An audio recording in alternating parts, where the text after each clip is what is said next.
Maybe we cut through here, huh?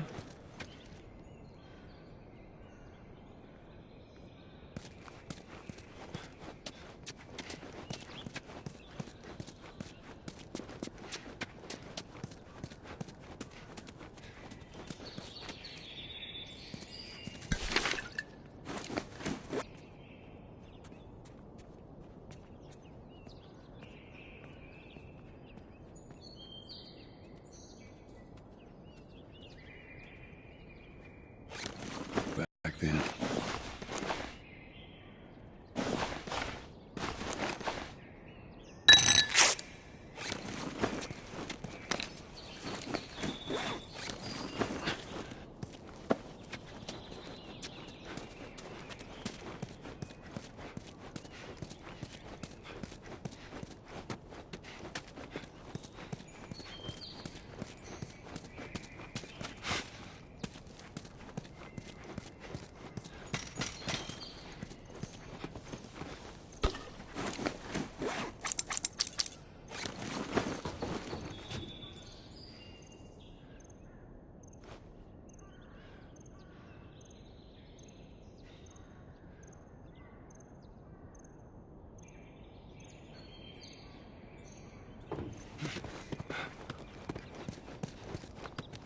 Everything all right? Yeah, I'm fine.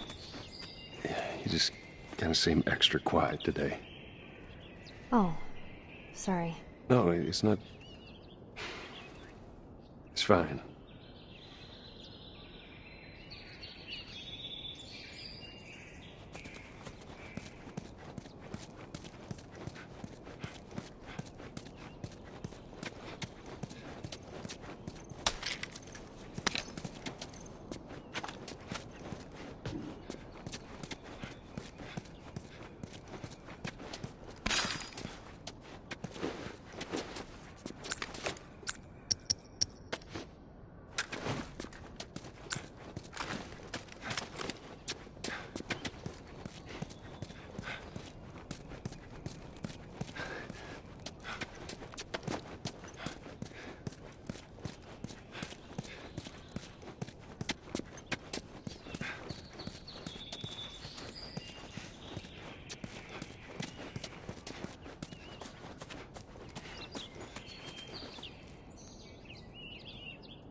Well, we could use that ladder.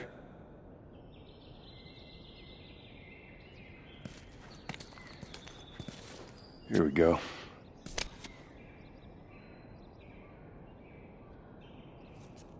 Ellie? Ellie? What? The ladder. Come on. Right.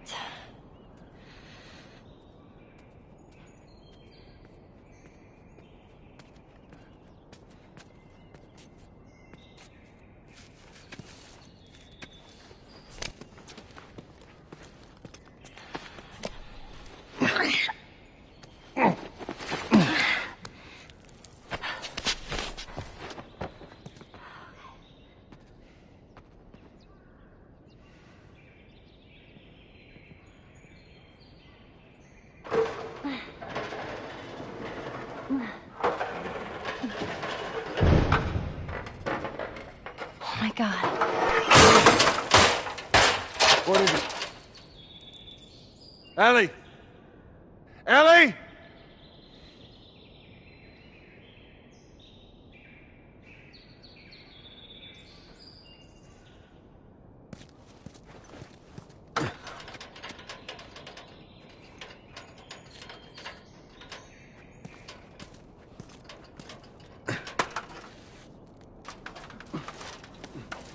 You gotta see this. What is it?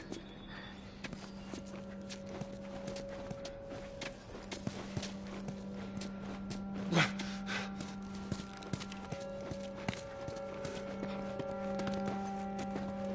the hell is...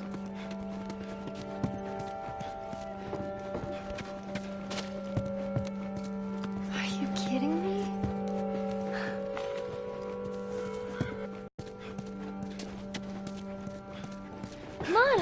up. Sam, hell.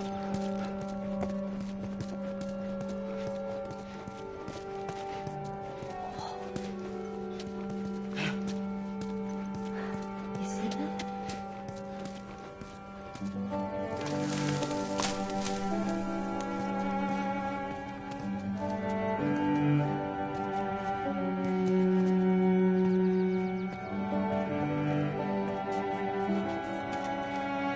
Shh, don't scare it. I won't. What are you doing? It's all right. Come here. Hurry up. Go on. Hey there. So fucking cool. Oh, where's it off to? Here, come on, let's go. Slow down, kiddo. Come on. Hurry up, come on, come on.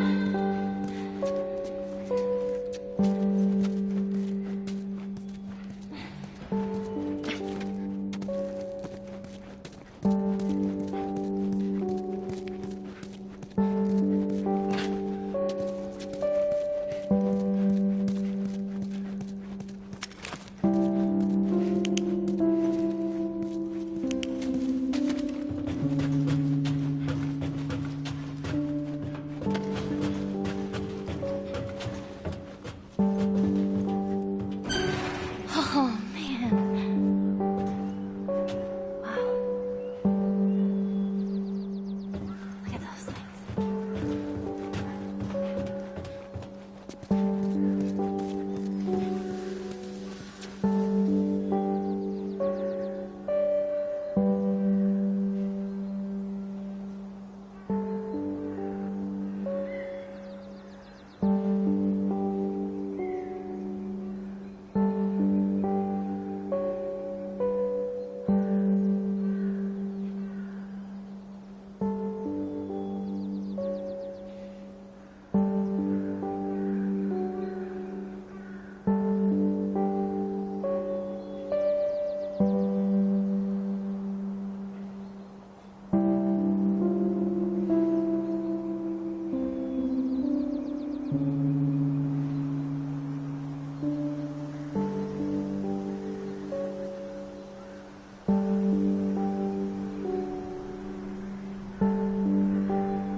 We don't have to do this. You know that, right? What's the other option? Go back to Tommy's. Just be done with this whole damn thing.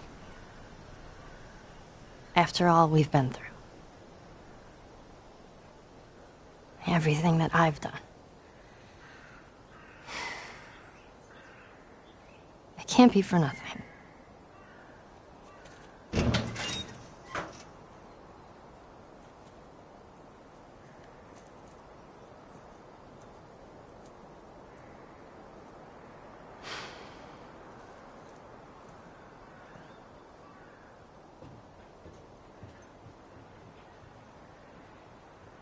Look, I know you mean well, but there's no halfway with this.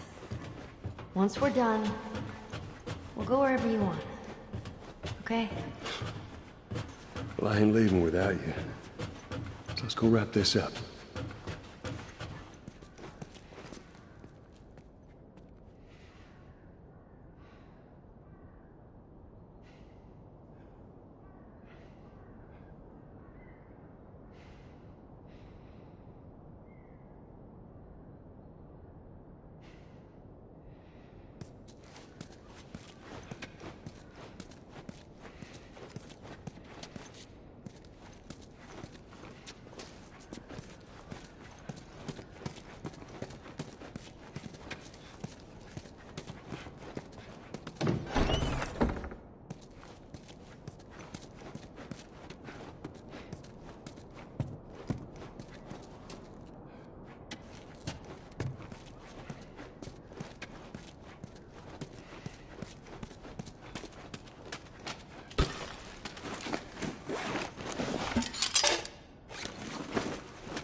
Well, this place takes me back.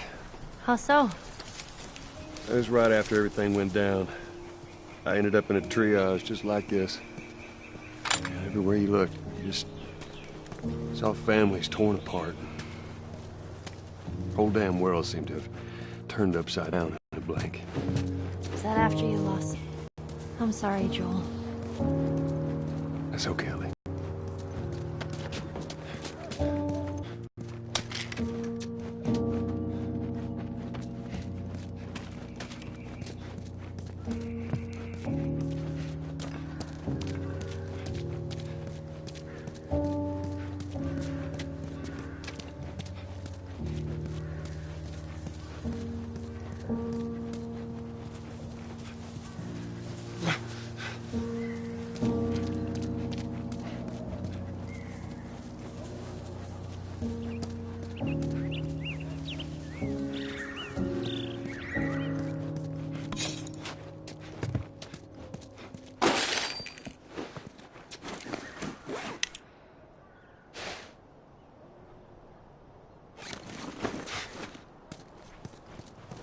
Time to go to work.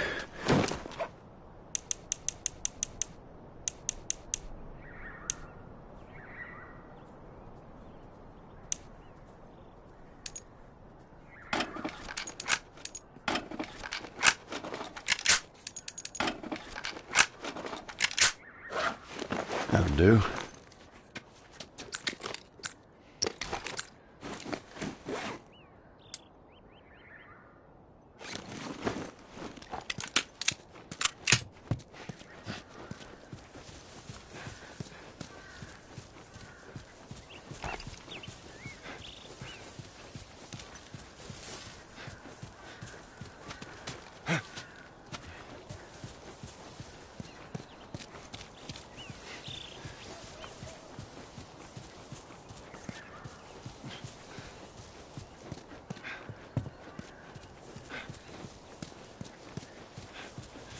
Hey, Joel, I got something for you. Here. Maria showed this to me and I stole it. I hope you don't mind.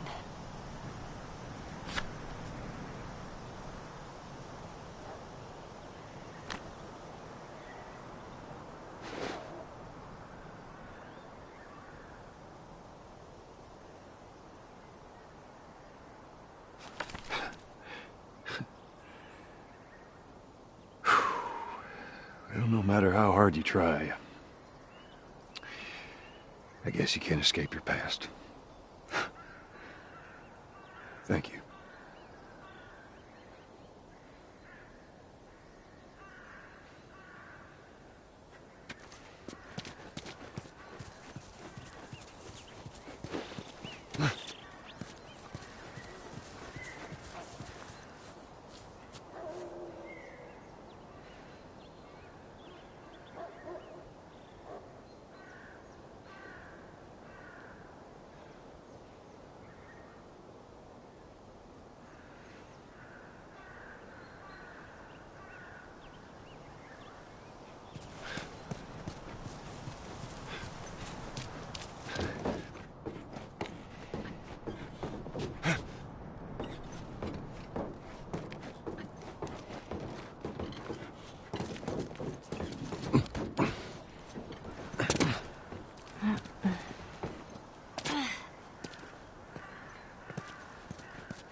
This time it's gonna be different.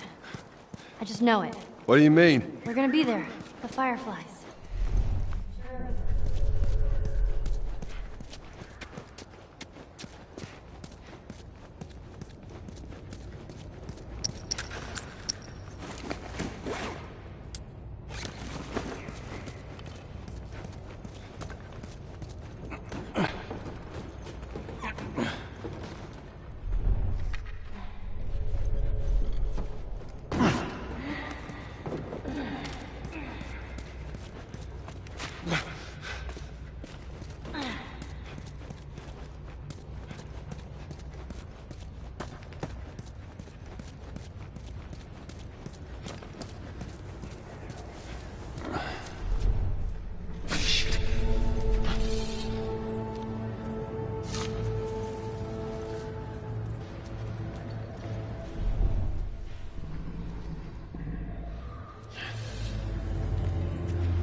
Damn it, go down.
Oh my god.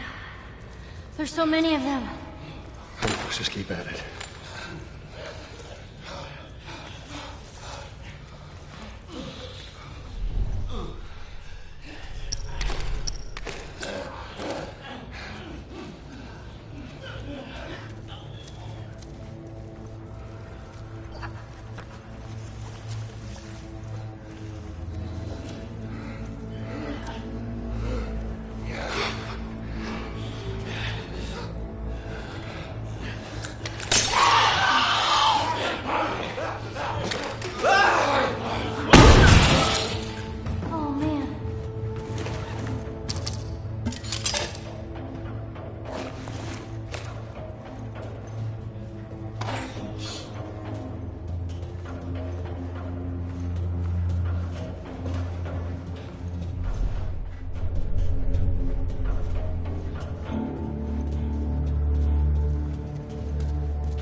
Oh, man. We killed him. I think we got all of them. I think you're right. Endure and survive.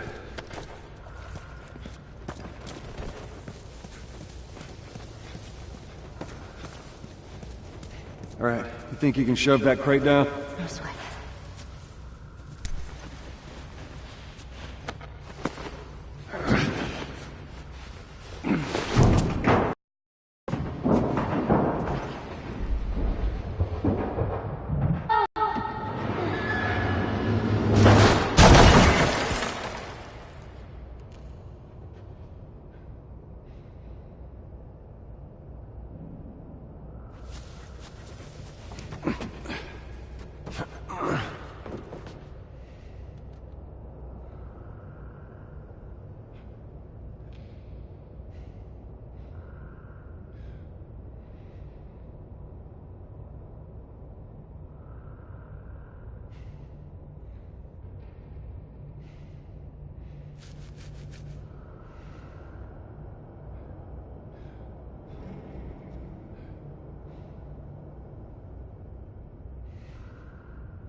Watch your step. That water looks pretty deep. Hey, that's what we can do once we're done. What's that? You can teach me how to swim. You got it.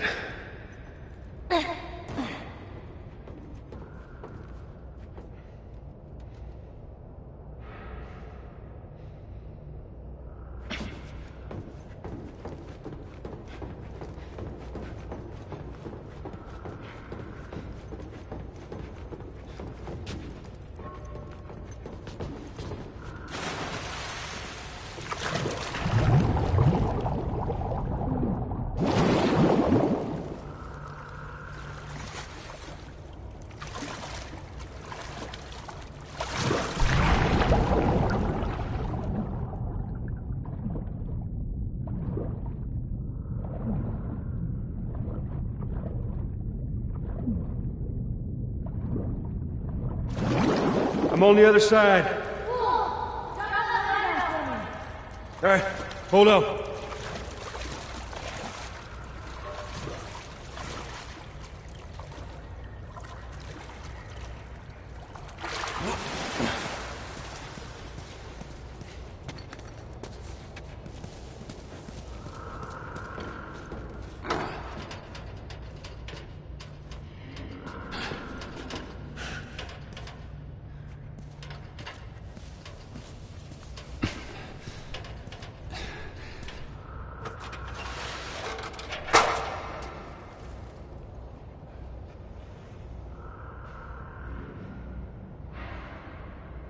All right, just stick to the edge. It's shallow over there.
Another jam door.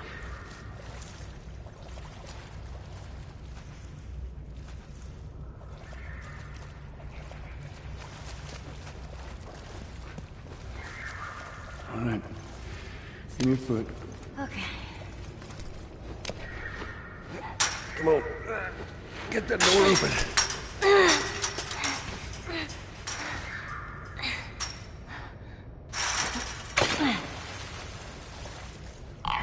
Look out!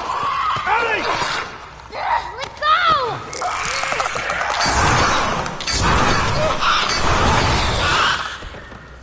You okay?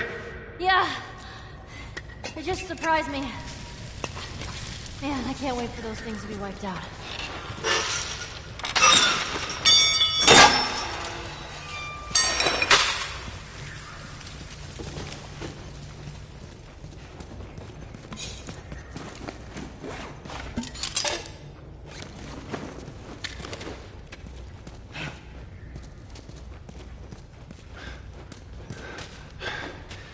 Let's see what we got.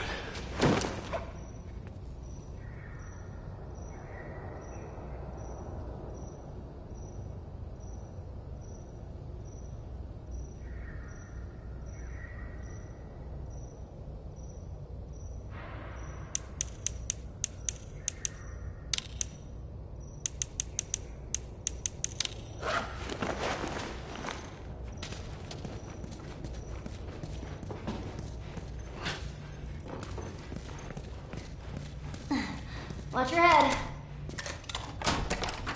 There you go.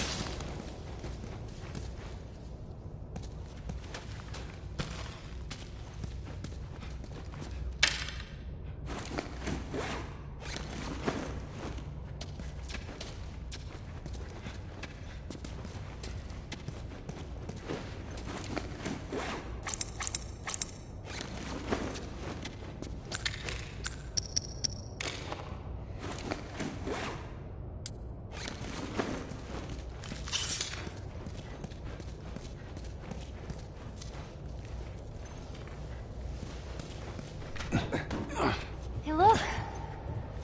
There it is.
Get on.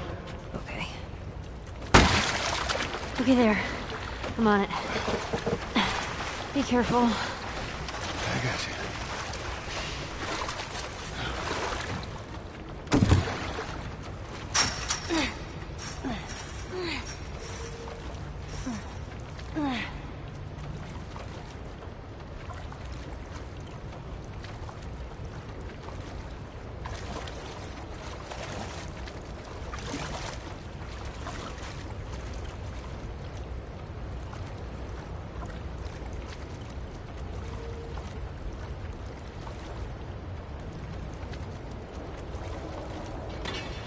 Stand back!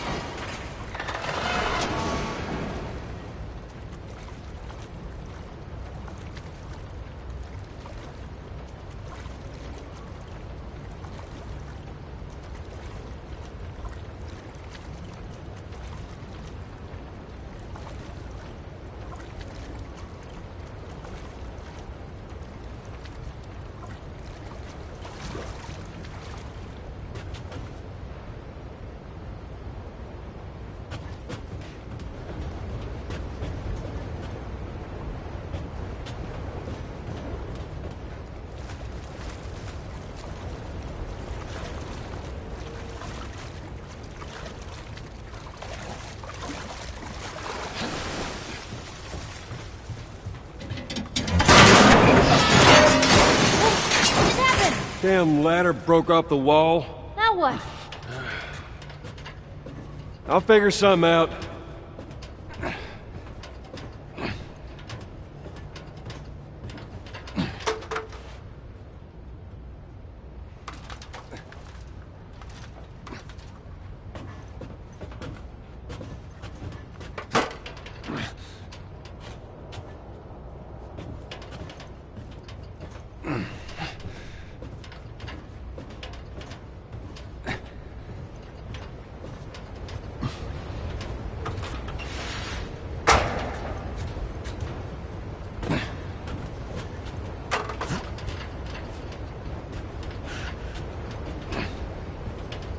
Oh, I see.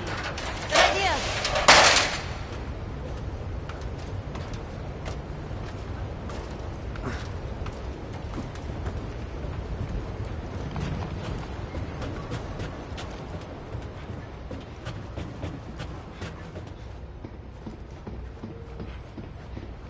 Oh, boy.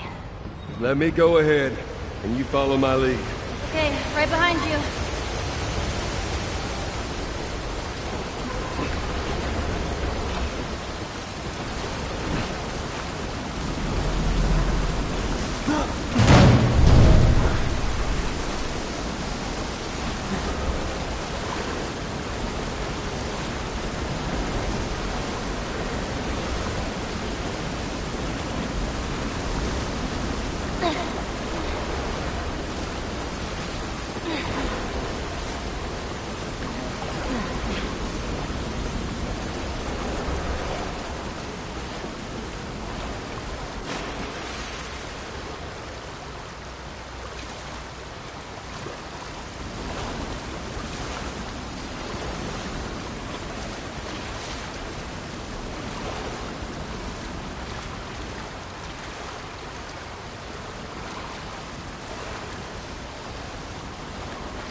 Okay, come on, jump. You're gonna catch me? I got you. See? You didn't even need me. Let's get the hell off this thing.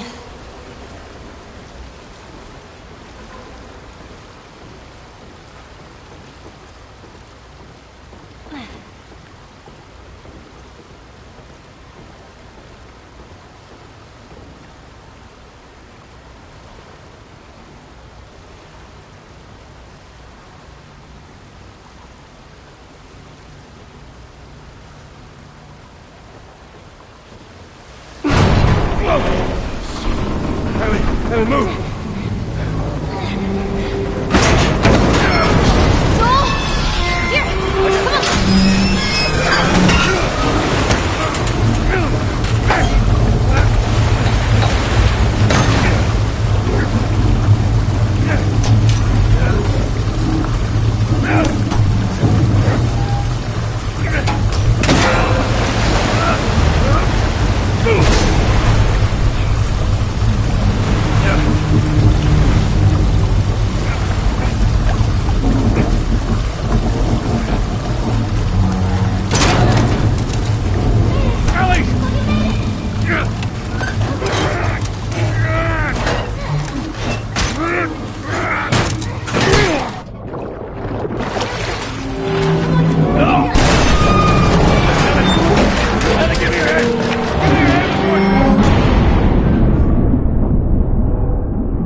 Hands in the air!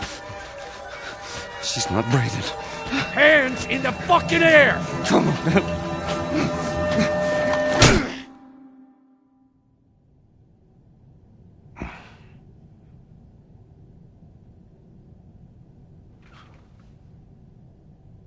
Welcome to the Fireflies. Sorry about that. They didn't know who you were. And Ellie? All this way. How'd you do it? It was her. She fought like hell to get here.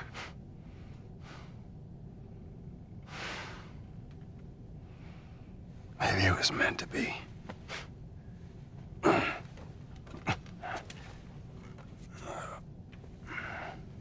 I lost most of my crew crossing the country. I pretty much lost everything. And then you show up, and somehow we find you just in time to save her. Maybe it was meant to be. Me too. You don't have to worry about her anymore. We'll take care I of her. worry. Just let me see her, please. You can't. She's being prepped for surgery. The hell do you mean, surgery? The doctors tell me the cordyceps, the growth inside her, has somehow mutated. It's why she's immune. Once they remove it, they'll be able to reverse engineer a vaccine. A vaccine. But it grows all over the brain. It does.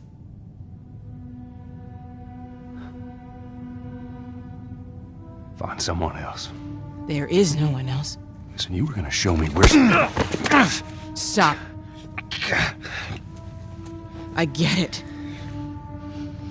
But whatever it is you think you're going through right now is nothing to what I have been through. I knew her since she was born. I promised your mother I would look after her. Then why are you letting this happen? Because this isn't about me, or even her.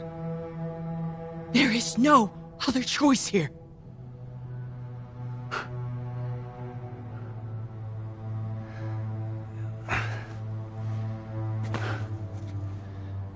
Yeah, you keep telling yourself that bullshit.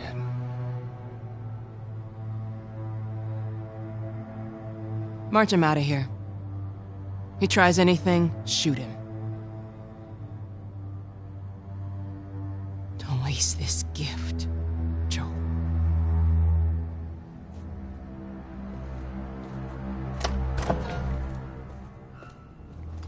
Get up.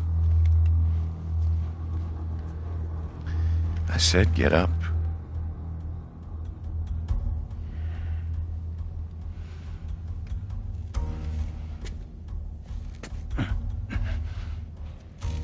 Go on. Move.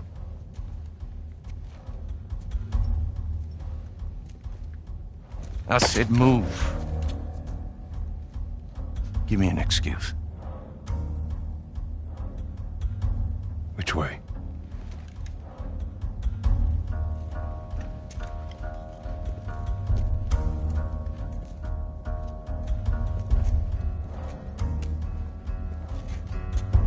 What the fuck are you doing? Keep walking.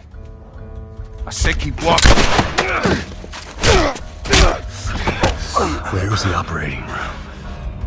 I ain't got time for this. Where? Where? Top floor, the far end.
He's over here!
April 28th. Marlene was right.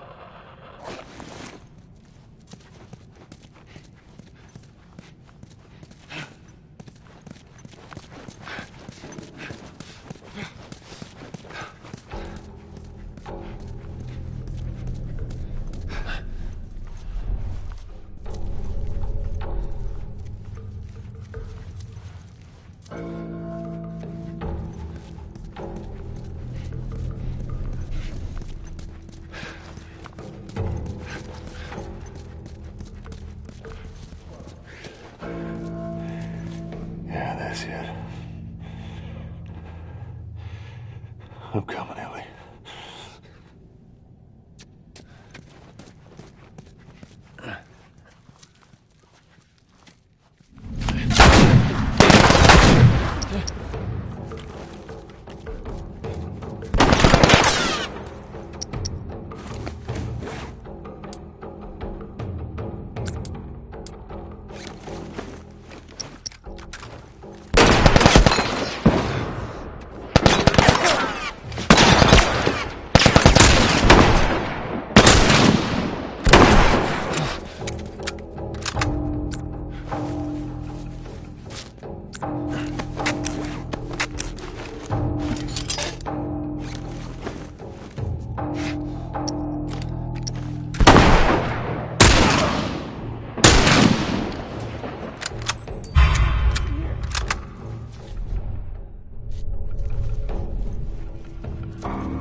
That should buy me some time.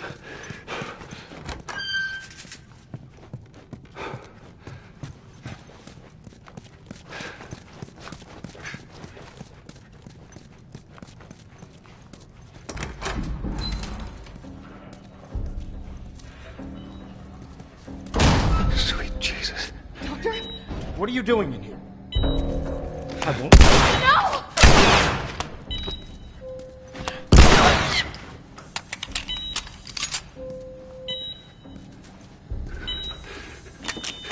Come on, baby girl. I got you. I got you.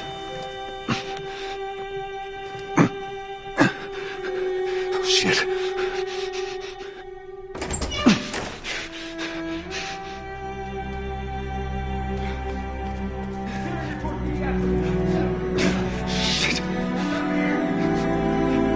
I'm getting you out of here, girl. I got you. I got you. Come on. Tell me which way. No! Let go of her! Let go of her! No!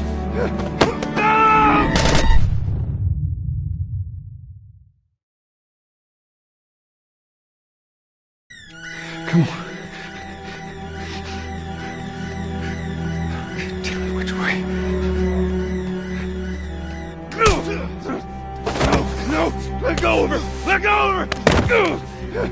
No!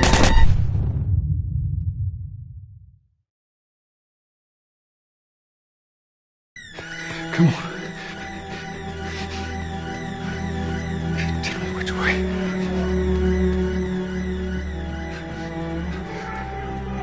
We're okay. We're okay. We're okay. Now! I got him in my sight! I said get back!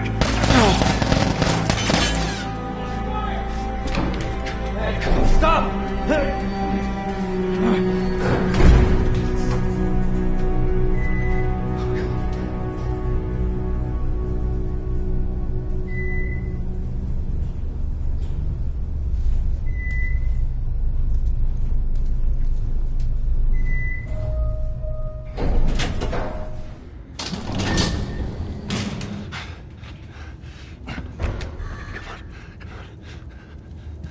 You can't save her.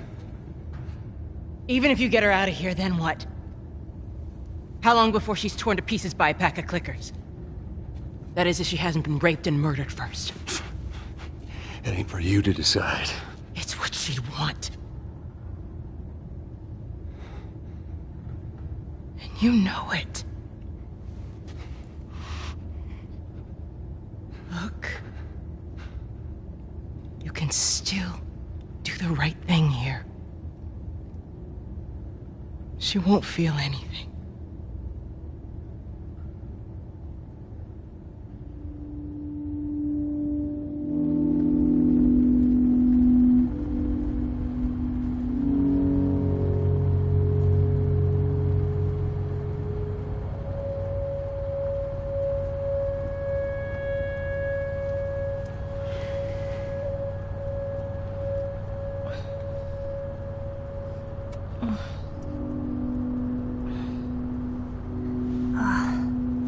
What the hell am I wearing? Just take it easy.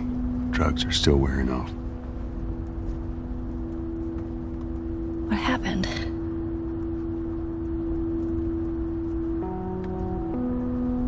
We found the fireflies.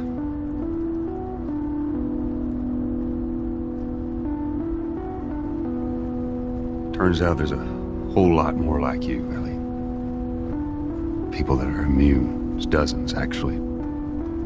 Ain't done 'em a damn bit of good, neither.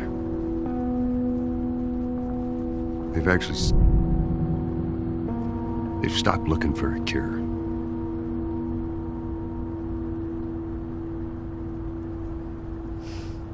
I'm taking us home.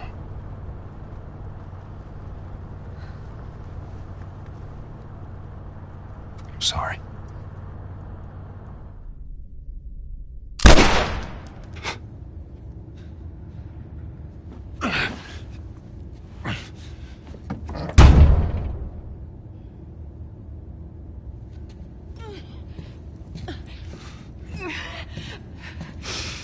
Wait!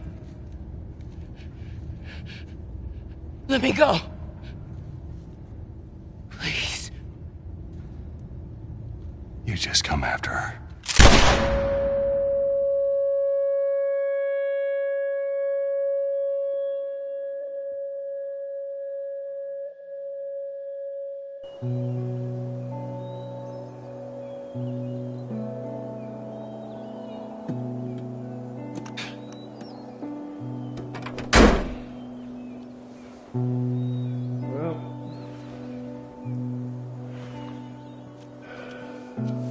like we're walking.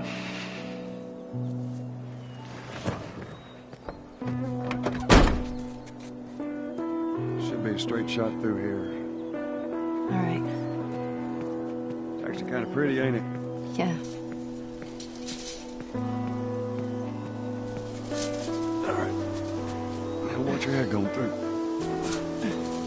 Here. Got it. Feeling my age now. Don't think I ever told you, but Sarah and I used to take hikes like this. I think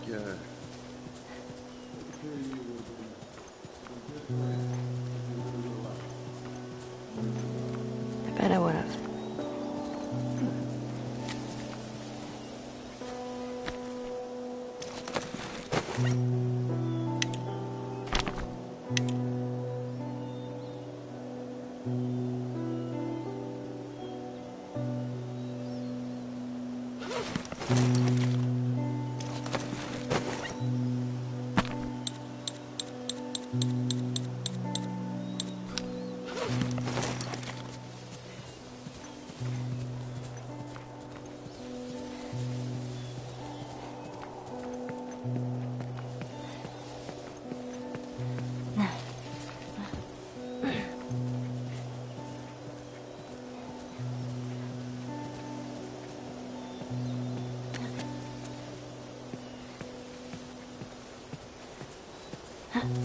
oh.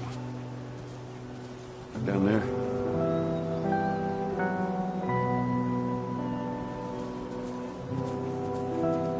Just a little bit further now.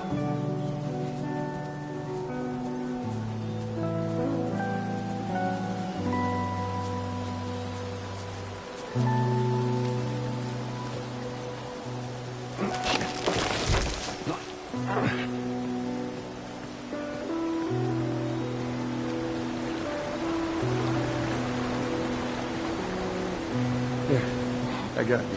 Give me your hand.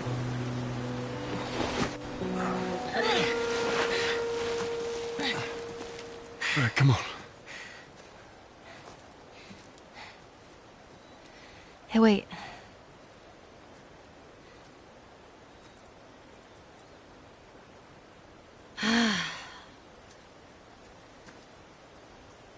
Back in Boston? Back when I was bitten? I wasn't alone. My best friend was there. And she got bit too. We didn't know what to do. So... she says... let's just wait it out. You know, we can be all poetic and just lose our minds together. I'm still waiting for my turn. Ellie. Her name was Riley, and she was the first to die. And then it was Tess. And then Sam. None of that is on you. You don't understand. I struggled for a long time with surviving. And you... no matter what, you keep finding something to fight for. Now, I know that's not what you want to hear right now. Swear to me. Swear to me that everything that you said about the Fireflies is true. I swear.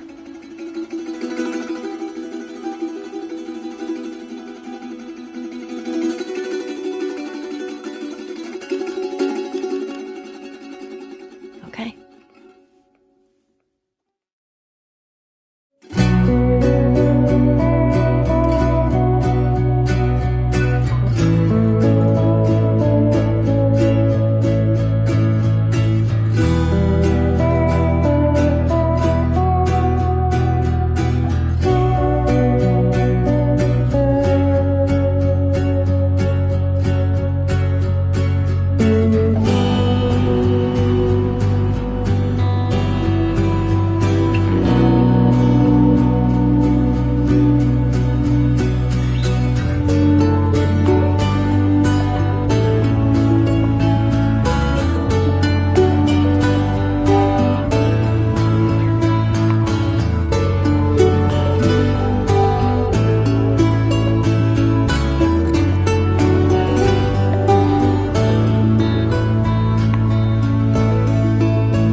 Yeah, making the new IP is how can I put it? It's just don't do it. It's insane. I mean, it's a very difficult process. You have more questions than you have answers, especially when you come from like you've been making Uncharted 1 and Uncharted 2, just kind of like now like things are going, you just kind of like good momentum, and then suddenly that momentum like just drops, it stops. It's a very challenging process to create a new IP, and you're gonna fail over and over again, but that's what it takes. New IPs are really hard. They're hard because you don't know what's fun yet. You're building new tech, new AI, establishing new characters, new art, all this. You don't get that controller in your hand for like 6 months to a year. You don't know what it is yet. I remember like ages ago coming on the project and what are the infected gonna do? Like, what are they gonna do? They're gonna behave like this. I'm like, okay, we're like trying to imagine what's gonna happen. Fast forward like 4 months, they don't do that at all because it didn't work, right? It's hard mode, right? Like, it's game development on expert. There's a big thing about making a game, right? Which is a game has to be fun.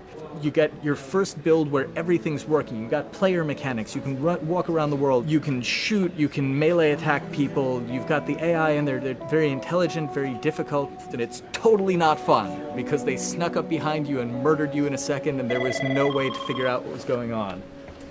We're making a game, by the way. Hey, James.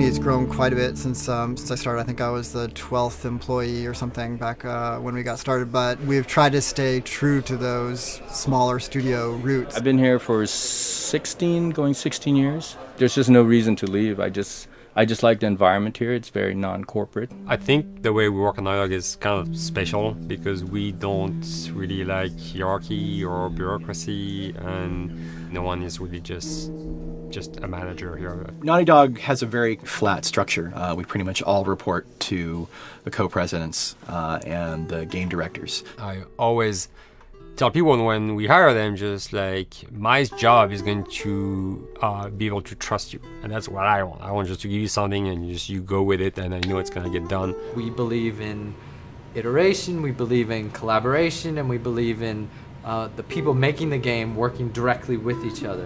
When we have designers and artists, animators all mixed up, anybody that's working on the same tasks, the same characters, the same areas, put them next to each other so they can communicate a lot better. We don't have a lot of meetings because if you need something to get done, you just walk over and you talk, and then you go back to your desk and you finish it up.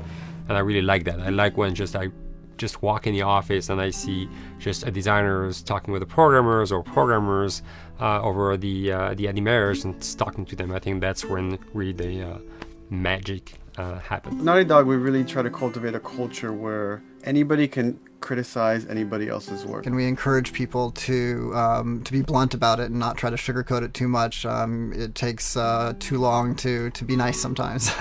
It's not personal. It's based on more like how can we make a better game. We want everybody to have a voice. We want to cut out all the bullshit if we can, making sure that people are making decisions not based on ego, but what is going to benefit the game. When you see that people trust your opinion and that they value it, it's such a great feeling. You really feel like you're working as a team on a collaborative effort. We want to sort of remember where we came from and you know why we were successful then, and try to continue that success now. We make games.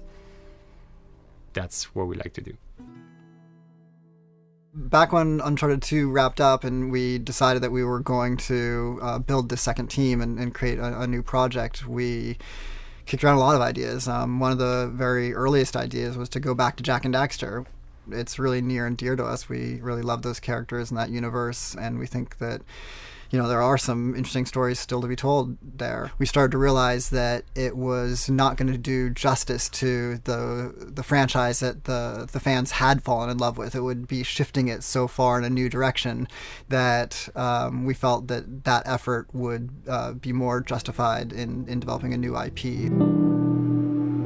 Neil and Bruce came to Christoph and I and said they wanted to do a post-apocalyptic game. I think the core essence of what they wanted to do, though, was to try to tell a story about two people and how their relationship evolved over the course of the entire game. That potential, oh wow, there is something very special about that game. This is going to be polished. Like, you're not sure if it's gonna work or not, and you have doubts. And like, should we be doing a game like that? Should we be doing a first-person shooter? Whatever. Like, you ask yourselves all those questions. And the creative director and the game director are the core of the team that have to really see eye to eye. That's why you have that balance between like Bruce and Neil, and Neil's gonna try to push the just the story and the characters, and Bruce is going to try to push that with just the gameplay as well. And so it's kind of like those guys are just trying always to find the right balance between the two. It's a very delicate process. We feel that the interactive medium has an untapped potential to touch the feelings of the player. You have that connectivity, the fact that I'm actually in the world and participating in what's happening on the screen in front of me gives us some sort of advantage to make you feel connected with what's actually happening. At Naughty Dog, that's what we're trying to do, is pair story and gameplay together. If we can make you feel like you're actually with these characters on that journey, and you're invested in those stories and those characters, then you're feeling, in theory, the same thing that they're feeling. As the story evolved and took different shapes and different forms, the thing that was always there was Joel and Ellie. And because of that, everything kind of grew out of that relationship.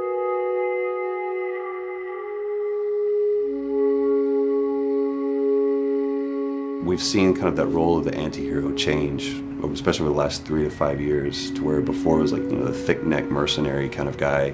For this game specifically, for this story, we needed something new.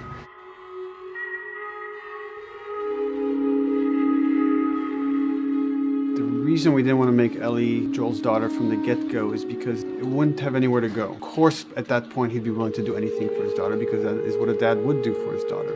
They didn't even know each other at the beginning of the story. Then we start from scratch. It's almost like the player has the same relationship to Ellie as Joel does. And we could take our time to build that relationship between these characters. And if we do it right, then the player will be feeling that same growth that Joel does. And we're kind of mirroring that emotional relationship between the two.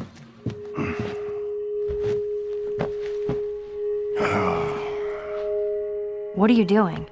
Killing time. Well, what am I supposed to do? I am sure you will figure that out.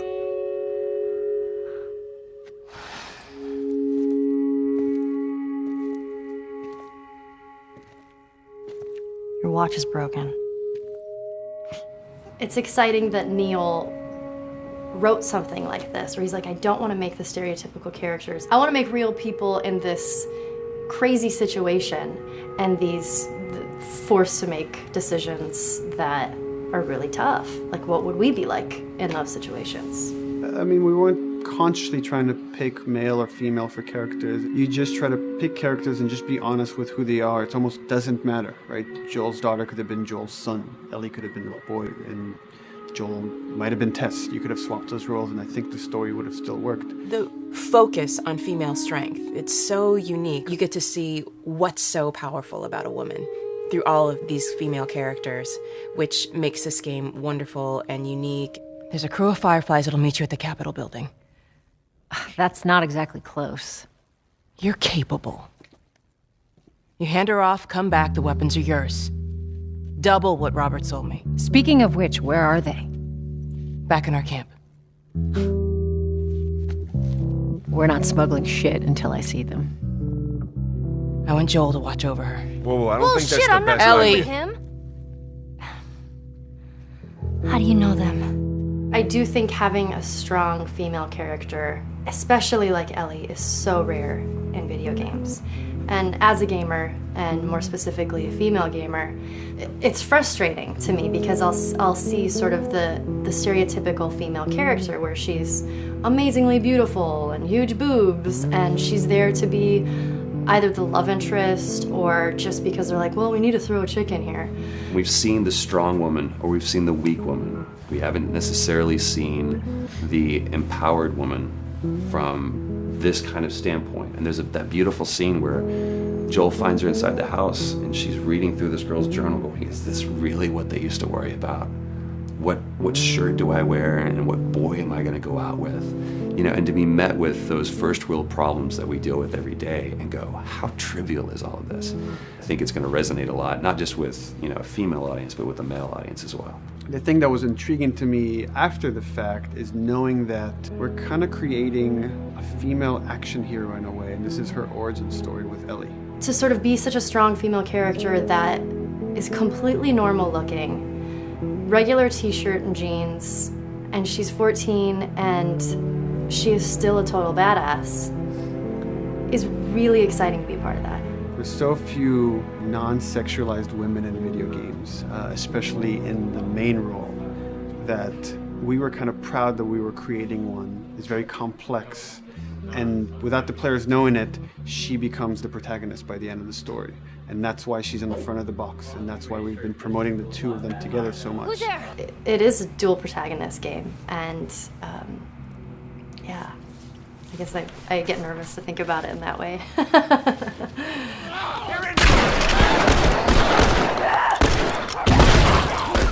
We couldn't talk about it. In fact, in interviews we've been lying about it, saying you never play as Ellie because it was so important for that to be a surprise.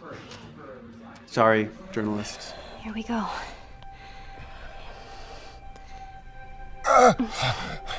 Sorry. Hold on. That's it.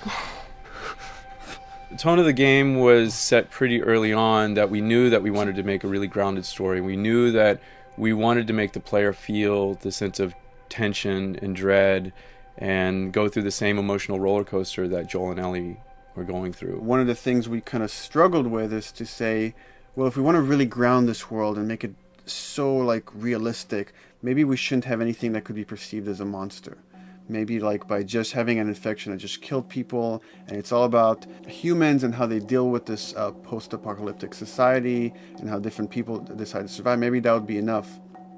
And what we realize is because we're making an action game, a lot of the storytelling happens on the joystick. And once we remove the infected, it's like all of a sudden now we can't tell the story through gameplay of what happened to the world. And that's where we kind of went back and kind of brought the infected back in, because it lets you see, once you're fighting them, the threat that people had to deal with that otherwise would just be very cerebral and people could talk about it, but you couldn't necessarily experience it yourself. In a novel that might work, in a game for us, in a specifically an action game, it didn't work. And from there, when we start kicking around those ideas, and we're just like, what would be cool just to play? The early inception for it really came from a BBC video we saw called Planet Earth, where they were talking about a cordyceps fungus. This cordyceps fungus gets inside of the brain and controls these ants, and mandibles start chomping, they grow up to higher areas, cordyceps fungus sprouts out, and then it germinates. And essentially uses them to spread its infection and take over whole colonies, sometimes wiping them out. As soon as we saw it, we were intrigued by the idea of, what if it jumped to humans?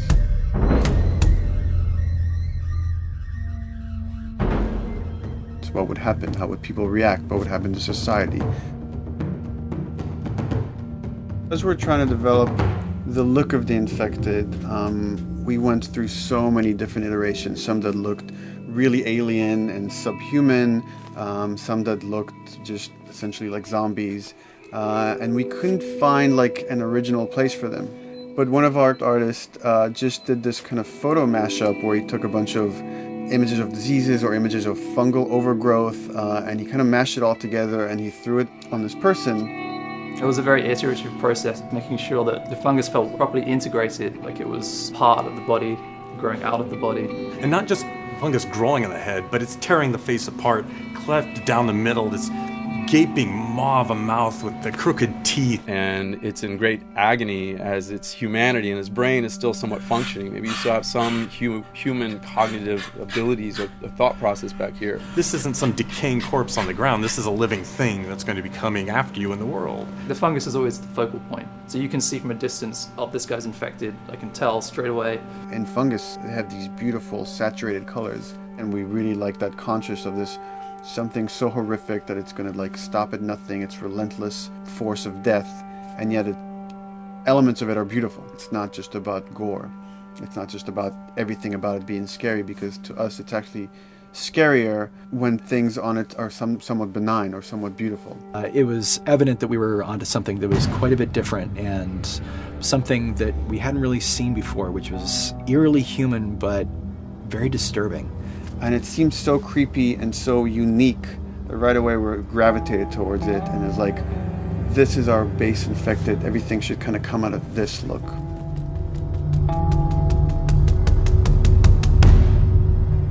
So once we had this idea of the face-splitting kind of look that eventually became what we called the clicker stage. We went to great lengths to create a full biological cycle for these things. So in the early stages, you don't actually see too many signs of the fungus surfacing out of the skin. It's kind of underneath it, like people have lumps starting to show. The eyes will be kind of cloudy or lopsided because the fungus kind of originates inside the head. That moves into the next phase, which is the clicking phase. And if they mess with the eyes, we end up saying, well, how do they get around? Oh, echolocation. And they use a form of echolocation to track down their enemies. Just like bats, or even some blind people can see by making a clicking sound, a sound that on its own wouldn't be very scary. And then to associate it with something that people in this world are very fearful of, so that as you're exploring an environment, all of a sudden you hear this click, and you're seeing everybody just get frightened, just everybody duck, everybody hushes. Great.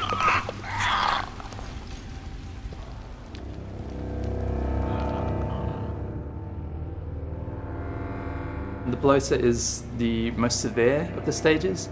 So large pieces of the body has been replaced by these kind of fungal plates.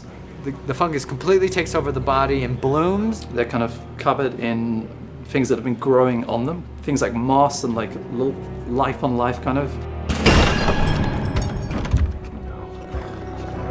What the fuck is that? Goddamn bloater! When the infected feels like it's going to die, it finds like a dark corner and it becomes part of the environment. The human elements aren't there anymore. And then the body is gone. They lay down and sprout and then spew spores. And if people can breathe those spores, they become infected as well. It all had to kind of make sense of how each stage flowed from one to the other. And that's hopefully how we've created a world that you can kind of look through it and understand the science behind it and say, I could buy this, I could get into this.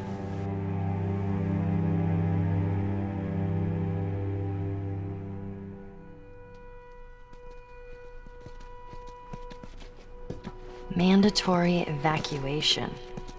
Evacuate to where? What do you think? Quarantine zone. See, some places got a heads up before the infection showed up. Most didn't. Over the course of Joel and Ellie's journey through this game across America, you find all these different societies, all these different enclaves, and you get to see how do they deal with the infected. Without the manifestation of this infection, you can't have these people making those interesting choices.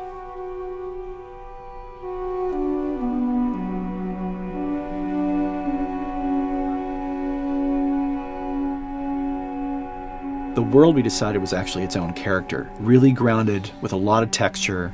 What happens, after 20 years of the fall of man, when no one's taking care of anything.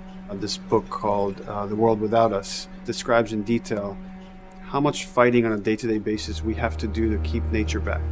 And once you stop doing that, how quickly nature can reclaim that. As they talk about New York, and how every day they pump water out of the subway system. That system breaks down. Within 2 days, a whole city is flooded. And once water gets introduced, then structures collapse pretty quickly.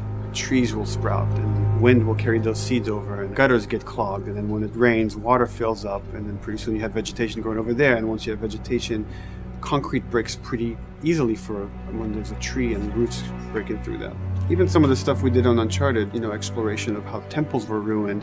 What if you took those ideas and put them in Pittsburgh or Boston? And obviously right when that happened, you can imagine that being pretty terrible to look at. But you think about 20 years later, and with rainwater filling up those sinkholes and then those becoming like little marshes with lily pads in them. We had this wonderful piece of concept art we developed really early on, and there are all of these wild animals that have escaped from a zoo and over the past 20 years have bred, and now they have herds roaming these cities. And that's something that tells you that life goes on and this world is worth saving.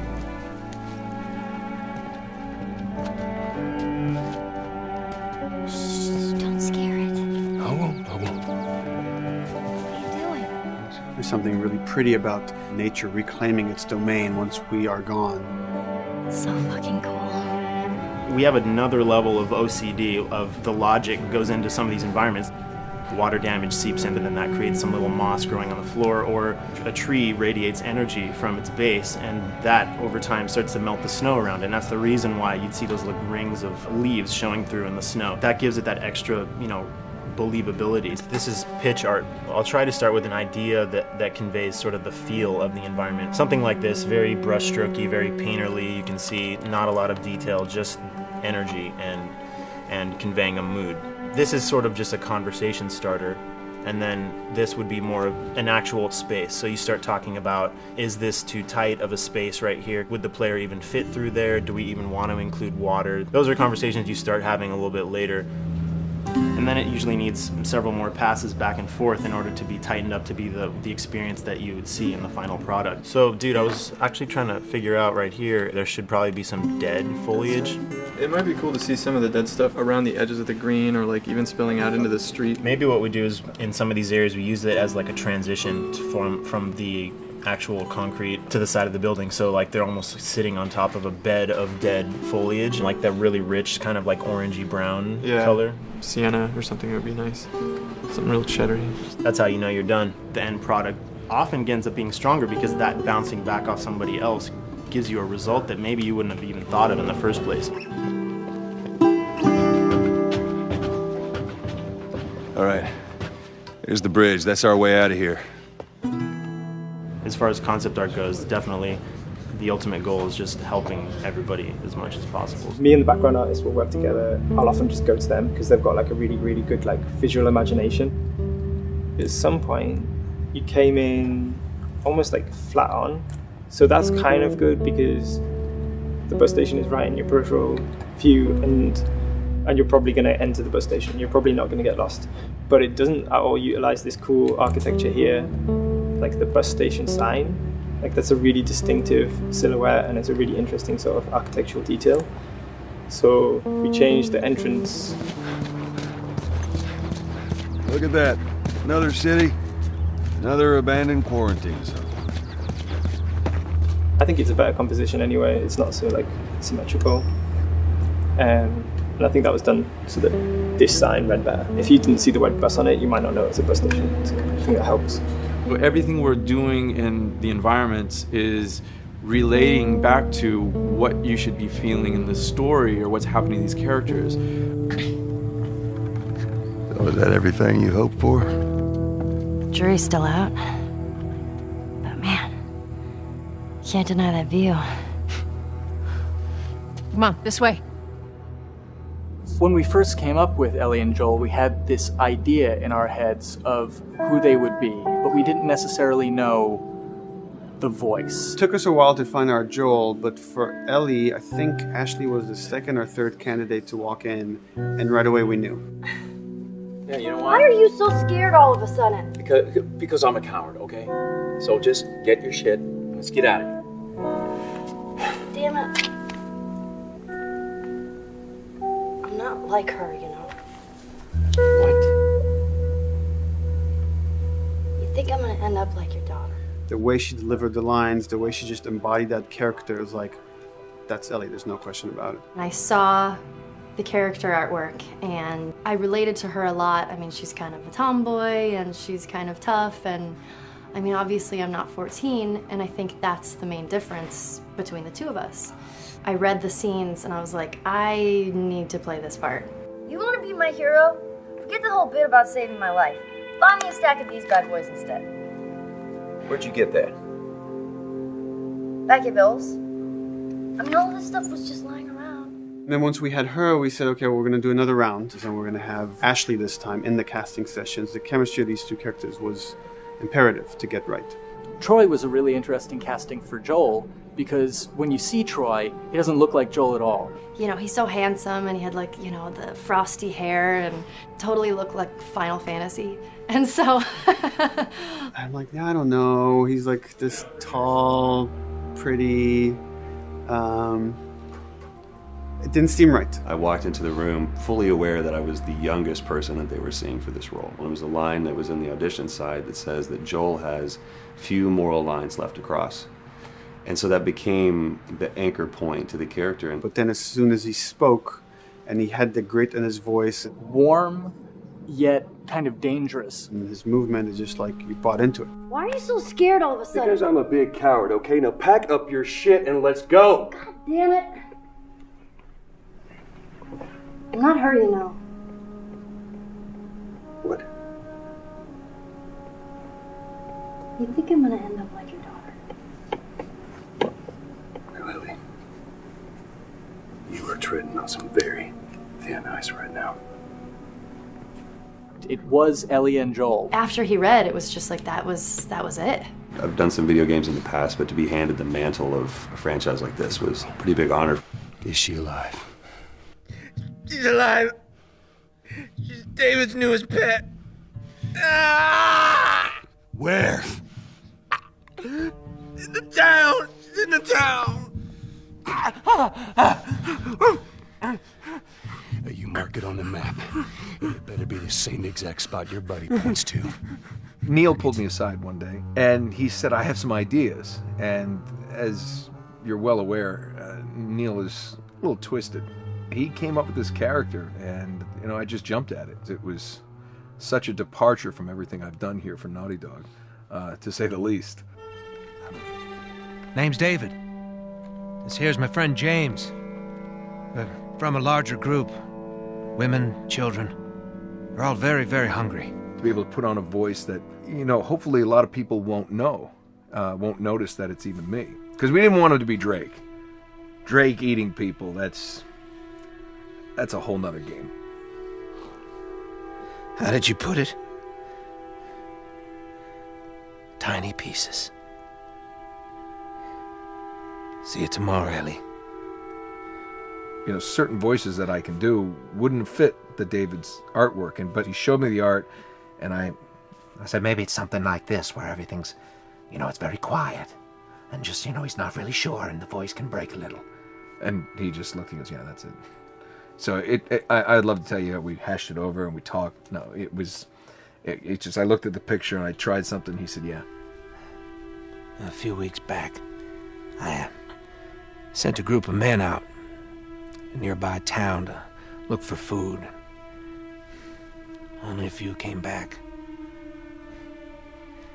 And turns out that the others had been slaughtered by a crazy man. And get this, he was with a little girl. You see, everything happens for a reason. Claire. Ashley, she brought humor to it. She just has some really great comedic timing. The way she reacts to the things around the world with a little bit of sarcasm, that teen kind of like trying to get a rise out of you. Now watch your step as you're going out, because it's going to be a little... It just brought a certain levity to the story that the story needed. You didn't even realize it needed it until she started doing some of that stuff.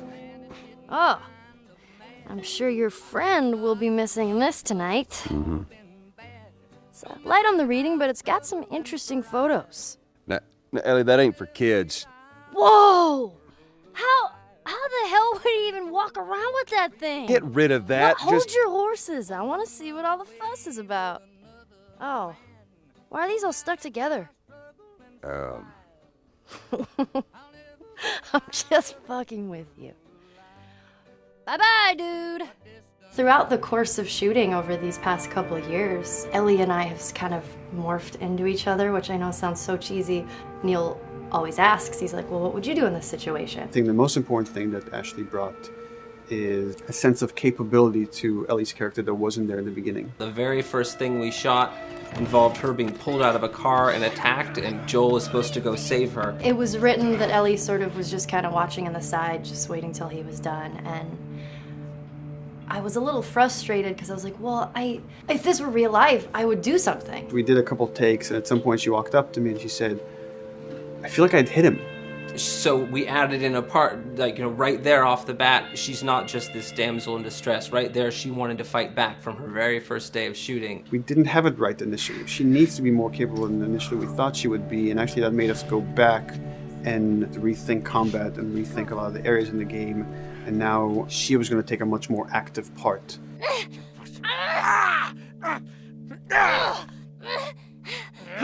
Anything that requires, you know, a lot of body movement, we do with the actors on the mocap stage. And we try as much as possible to use our actual principal actors, use their body motion as well as their voice. We capture it all at once there on the stage. Having the actors perform as well as being recorded at the same time was imperative to get an accurate performance. Because every time you split up the performance in any way, you lose some of that magic where they did a gesture or they delivered the line a certain way.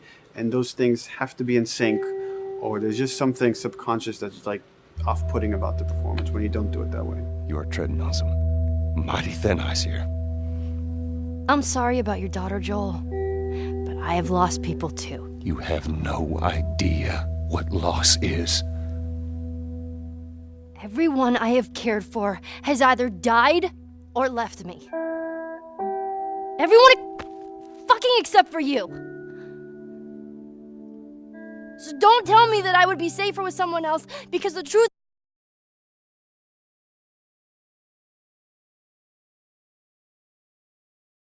are scared.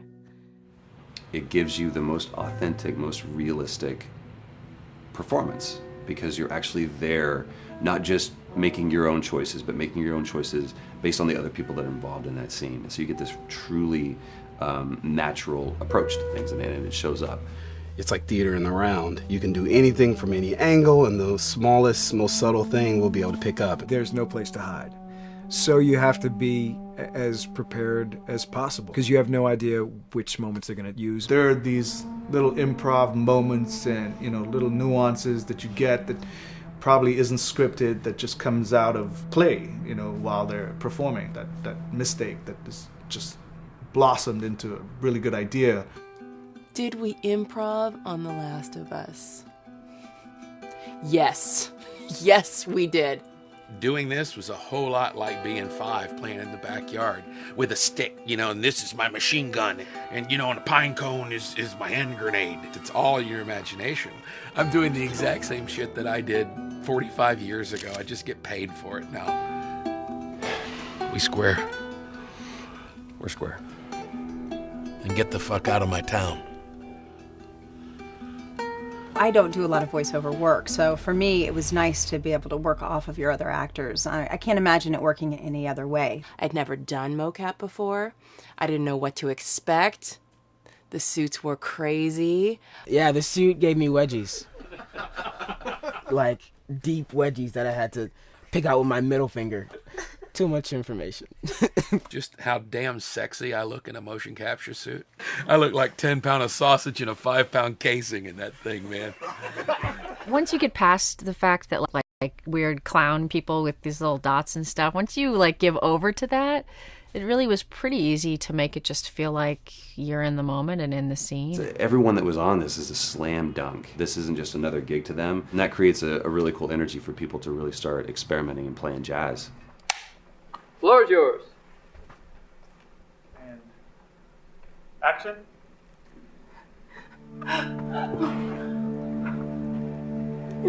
Get the fuck off! Hey! Oh, let her go! Don't worry, this is fixable. But I can't come with you. Well, then I'm staying. Ellie, I want Joel to watch over her. Oh, no. Bullshit, I'm Ellie! going with Going him. I could just take her to the North Tunnel and wait for me there. Jesus Christ. just cargo, Joel. How do you know them? You know, we craft the scene out until it has a good feel, and then we pass it off to animation to clean it up. Real life motions don't necessarily always translate into gameplay. There's something that's usually missing, so we have to, maybe enhance the gesture or enhance the shoulder movements or a breath that you want to be able to feel, but you don't really see it, so you can't really feel it unless you see it. Is everything all right? Yeah, everything's fine. I could have him lean in here a little bit more, like this, take his hand down. When they're on stage, they don't necessarily have windows, so that weight of like really pushing and leaning in, that's something that we would have to accentuate. Give him a little bit more weight on that turn, or put his head down a little bit more. There's a lot of dialogue that gets said between the two characters. We have to bring that alive through animation, and we have what we're using as gestures. Why would they mow down all these people? Can't let everyone in. If you turned off the sound, you'd know that they were talking to each other. And that really helps accentuate the relationship that the two have together. We have certain animations that play in the beginning of the game on Ellie. She's traveling with Joel, who she doesn't really know. There's a lot of gestures to make her look nervous, just her overall stance. Later on in the game, they develop a relationship through the animation, not just the dialogue. You can see that she's more comfortable around him. If that reads well with the player, then, we're doing our job.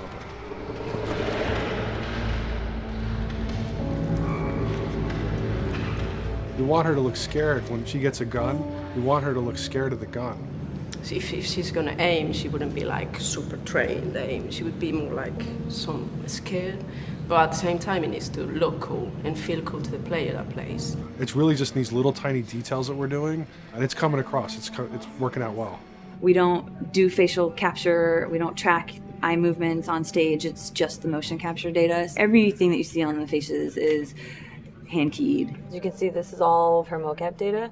And so when I'm doing something like this, I go back and forth to the performance that she was giving, and I watch just this section over and over and over again. So this is our default face, where I can make everything super extreme and make her all squinty and angry, turn her frown down. I can open her mouth, stick her tongue out. It's listen, watch. Okay, where's her mouth at this point? Like, is it open? Is she making like a grimace? About Tess. I don't even know. Here's how this thing's gonna play out. You don't bring up Tess. Ever. Matter of fact, we just keep our histories to ourselves. We shoot all of it to just get the body motion, and then we'll do a second pass with the cameras. The scene's playing back on an overhead projector, but it's also playing back on a monitor that's attached to my rig. Sean and I would go to the stage and motion capture the camera, filming the scene, and so he would get a whole wide shot, a whole close-up for the whole scene. You can change your lenses, you can use your standard 35, 85, 50s, whatever. All that sort of live-action camera cinematography, you can apply it on stage. We make sure to go back in and add flaws. We keep the confinements of the room, so the camera can't go past a certain wall, because then we have this cheated perspective. If the cameraman bumps into the wall, we keep it. Missing focus hits when you're pulling focus, going too close to a character and reframing, those little moments in there, kind of keeps it very cinema verite. If everything was too perfect, you wouldn't be able to put your finger on it, but you'd be able to feel it. It would just feel off. It's very much about grounding it, despite having the option to do whatever we want. Being able to place the cameras anywhere we want after the motion capture gives us both advantages and disadvantages. The biggest advantage is it means that we just have to nail the best performances we can get, and the luxury is that we can always swap it. The 3D world gives you limitless opportunities with cameras and movements, exposures, all that stuff. Most of these cameras are sort of set up like real world cameras. So we have lens, we have f-stop that will create the depth of field. We have aperture to set our film back and all that stuff. A master, and then I have my close-ups, my over-the-shoulders, sort of just like a live-action production. Let's go to camera 30 at the 23.458. Then I get that kind of weird, bend across his back. The closer I bring the camera, the more bend I get, which is, doesn't look right. It looks less cinematic. than if I do that, which flattens the whole thing. And I'm trying to also catch Ellie. Like if you scrub a little more, you know, catch her in the back here. So I want a longer lens and that kind of stuff. Since I've only had experience working with live action before I got into video games, it was a kind of a cool adjustment to be able to have this extra flexibility in post, to swap a line of dialogue for something different, even though that's not what the actor said at that time, and to be able to still have a close-up on them while they said it. You get to make it probably more perfect than you could ever make it in live action. How far are we gonna take this? As far as it needs to go. Where was this lab of theirs? Because our actors are both the voice and their body, they get to play, they get to try things, they get to work with our director to kind of come up with new ideas, or even our director will have a new idea on the spot that wasn't there in the script, but realizing when he sees it, oh, well, this would actually be better, this might feel better. And those changes all just happen organically there on the set. He could even lead straight into his thing. It's like, no shit, yep, Ty, we wanted to do that, so we rented 2 Harleys and drove cross country. Keep it pretty succinct, like we got the bikes, rode them cross country. Cool. It's shocking to me that this is Neil's first time directing. There was a specific tone and a specific approach that Neil and Bruce wanted to take with this. It just came down to there's nobody who knows this story better than you, and then there's nobody that knows these characters better than you. Why don't you just do this? He and I actually had a conversation about it. He says, I think I'm going to try this myself, and I'm not sure. Neil was fantastic. The floor is yours. Okay, so remember, you've been running away from this turret-mounted truck. If you come to this dead end, you're going to look up and see a potential way out. And action. Check it out.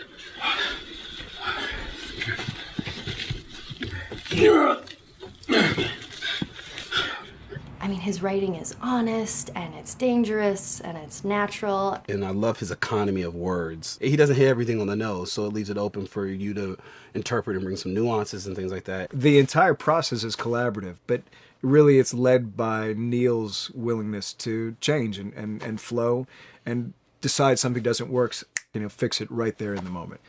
And it is something that's very foreign to the way that TV and film is done now, where everything has been micromanaged by the time you get it to the table read, and no one wants you to change anything, and everything's very precious and has been rewritten with notes from 20 people in suits, and you can't do that just anywhere in entertainment these days. Yeah, I want to make sure. I think I swung too far over to this way, and now it's a little bit of making jokes about it, and I need to bring it back to center a little bit. There's one scene in the game where we see Joel not as a ruthless survivor, but as a father. I knew from the very beginning that he was going to lose his daughter, and I just told Neil, I was like, when that day comes for us to shoot that, I need a heads up. About a week before, he said, it's time, we're going to do that scene. I was like, okay, because I knew that I was going to have to go to this place that you don't really want to go to as an actor. You want to find some aspect of reality that you can empathetically draw from, you know? Troy and I were both kind of just like walking around for a while and just kind of getting into the zone, and well, my grandpa died when I was 8. He was like my dad, and so that's always what I use to get into that place. You know, I started recalling all those memories and starting pulling up all those feelings, and they're just right underneath the surface. When I walked back in, everyone realized that something was different. They kind of like calmed down, you know. You could feel the energy just like drop a little bit more. It was brutal. I lose my shit. I mean, just completely break down. Don't do this, please, God, no. Oh, God, no!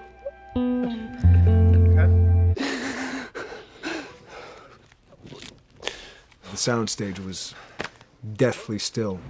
It was the first take, and I felt really good about it. And it's like Neil said, okay, let's do it again. So you do it again, and automatically you feel like you're manufacturing because you're trying to go back to that place, and you know you're in that actor nightmare of trying to get back to that reality. And we go through it again in 5th and 6th and 7th take, and I'm just exhausted. I'm crying between takes, and I'm looking at Neil going, this is really, really hard.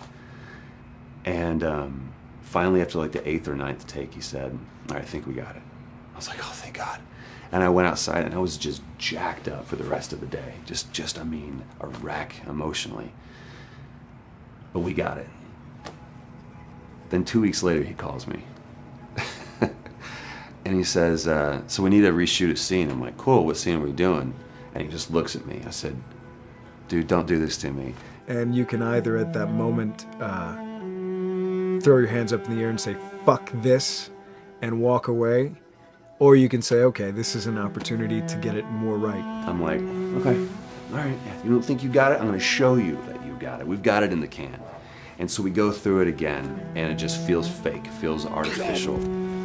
And Neil goes, go through it again. We start doing it again. And I'm getting madder and madder with each take. And finally, about the fourth take, Neil comes over to me, and I love him so much. He goes, so I'm picking up on some resistance. I was like, you're damn right you're picking up on some resistance. We've got this in the can already, and we're just wasting our time, and we're wasting all this effort and energy. And then he started talking me through the scene. And he was like, what I need you to do is I need you to just strip yourself of all these ideas, and I need you to hit this beat, and this beat, and this beat, and this beat, which just makes it sound so mechanical, and it's such an emotional scene. So we start going through it, and literally I am mindlessly doing these things at this point. It's okay. I know it hurts, baby. I know. So I'm gonna lift you up. I'm gonna lift you up. I'm gonna get you over here. Come on, baby. Come on, work with me, please. God, baby. Sarah. Sarah! Don't do this to me, baby. Don't do this to me, baby. Come on. Don't. And he stops, he goes, now we got it. And I realized that the reason why I wanted that first take to work was because I wanted everyone to look at me and go, wow, what an actor. And that's not what the scene needed. Those moments where you just have to sort of calm your ego down and just go back and do your work. That scene actually works, not because of me, but in spite of me. And that really is the marker and definition of working with a truly good director. There are many like it, but this one is yours. Why don't you have a seat?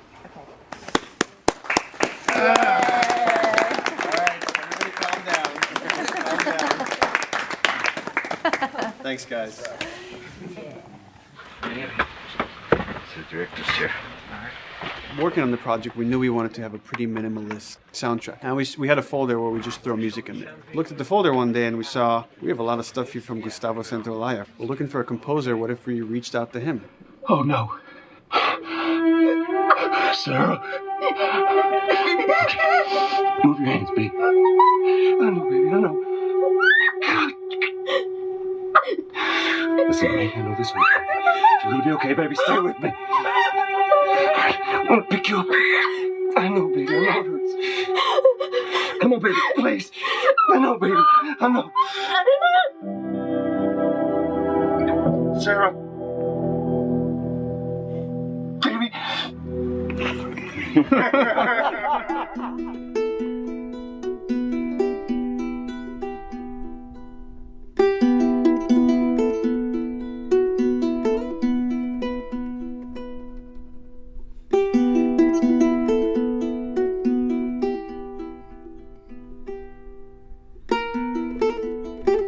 My life has been and still is kind of like a road movie. I grew up in Argentina. I came to the United States in 1978 because we had a horrible political situation in Argentina. We had a military dictatorship where 30,000 people disappeared at the hands of the government and many other more were tortured, and I was blacklisted. It was just impossible for me to keep on living there. I've been in jailed many times since I was probably 15 years old just because I had long hair and I play an electric guitar. So I had to embark on this trip.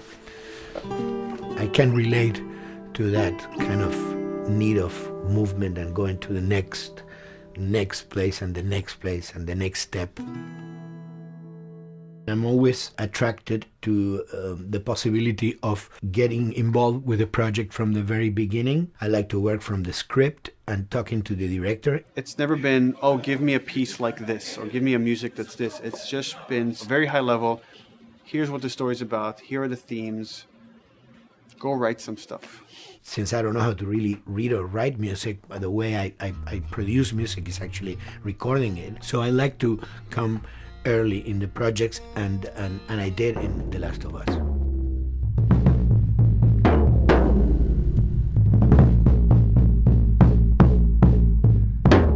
one thing that was fantastic from the very, very beginning was the freedom I had to try and to do whatever I felt could work, you know?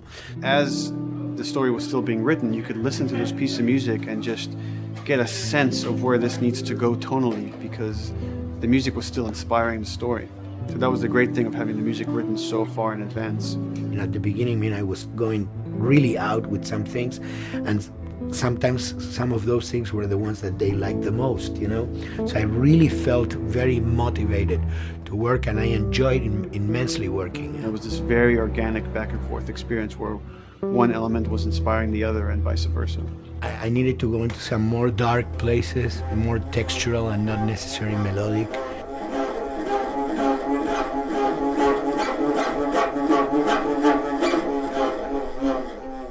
I'm always trying to sort of push myself into playing instruments that I don't know how to play. There's an element of danger and innocence. Lennon once said, you know, give me a tuba and I will be able to do I'm an artist. I should be able to do something. I like to put myself in that situation.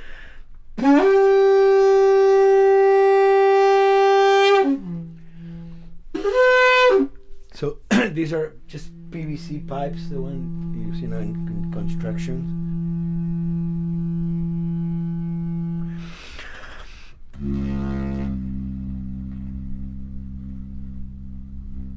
Or instruments that I know, kind of twist them. From the concept of the prepared piano, you know, I mean, I've worked with prepared guitar to stick things into the guitar and things like that.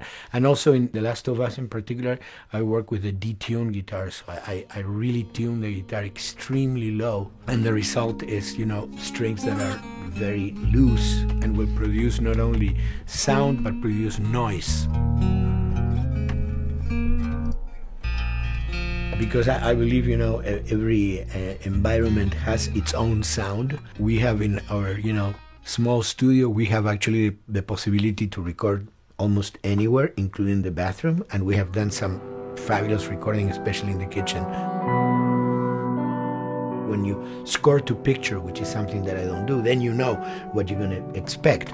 But when you provide people with music, like I've done in all the films that I've done, and then you see it, how the director decided to use that, you know, in what particular way he uses it or where they edit it. It's always fascinating to me. I watch a scene and I'm going, you know, it's fantastic how they use this piece. I would have never, of all the music that I've done, probably I would have never used this piece there, but it works, you know, great. So I like that feeling of a collaboration.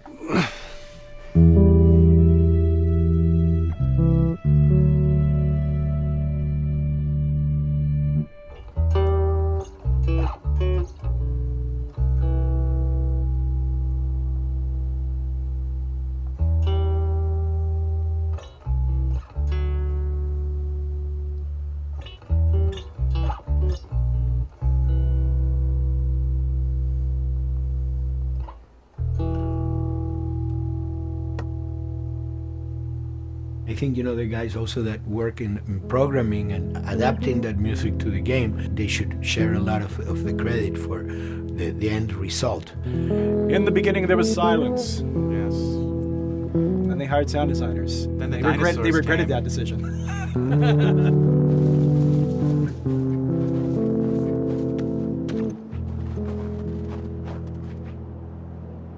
Hold it steady.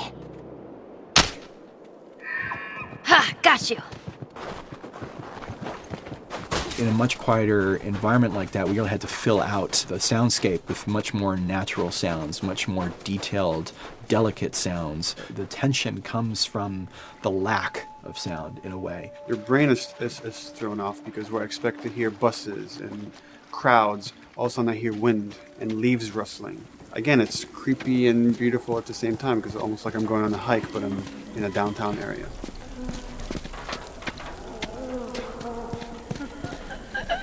Get up over this truck. Let's see what we can find. So Neil, I mean, we were going through the iterations, so he just did not want, like, yells and screeches and what do you call, like, you know, kind of witchy qualities, Right. the cackling witch. He didn't want anything like that. It was a little bit of a head scratcher to figure out, okay, how do we make it sound human but not human? Yeah. We really did not want to use any animals. We wanted these all to be human. Derek and I basically decided to hire a couple of voice actors who did some interesting work vocally to come see if they could come up with something. And we worked with this girl, Misty Lee. She started giving us these really great screeches. And that's no process. Yeah, that's just her voice. And it started going into this little click. We also used a little bit of Phil's voice.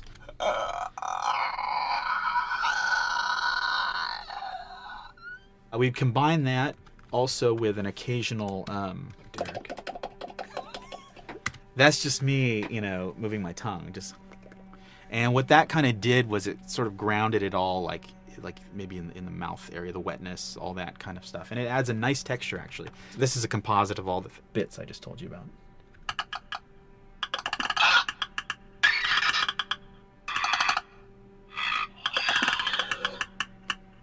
Sounds like a Snapple bottle. Oh, the lid? Like the lid, yeah. That's a good idea. Fuck, where were you guys like months ago? Why did we think of that? Why did we think of that?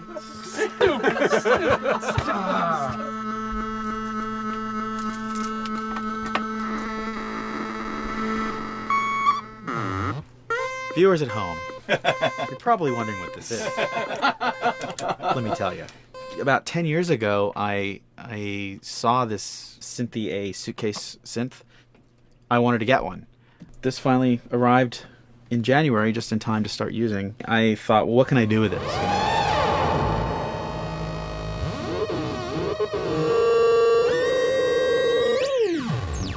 In Lakeside, there's a whiteout that happens, and this thing has a noise generator, which gives really convincing wind sound.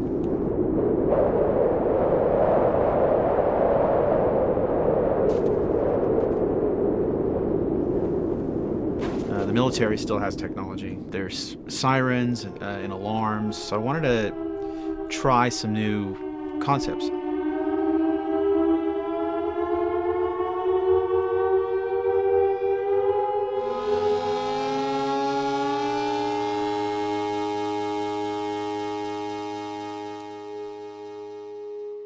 Man. What? Nothing, it's just... I've never seen anything like this, that's all. You mean the woods? Yeah.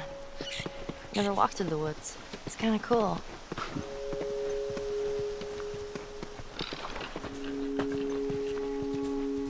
We consciously take in consideration lighting in the beginning. Most of the game, we don't really have any real man-made light sources, so everything is naturally lit. In the past, you know, we could use a lot of artificial light, but in a world that has no electricity, We have to hide most of the time, and that requires getting very close to certain assets.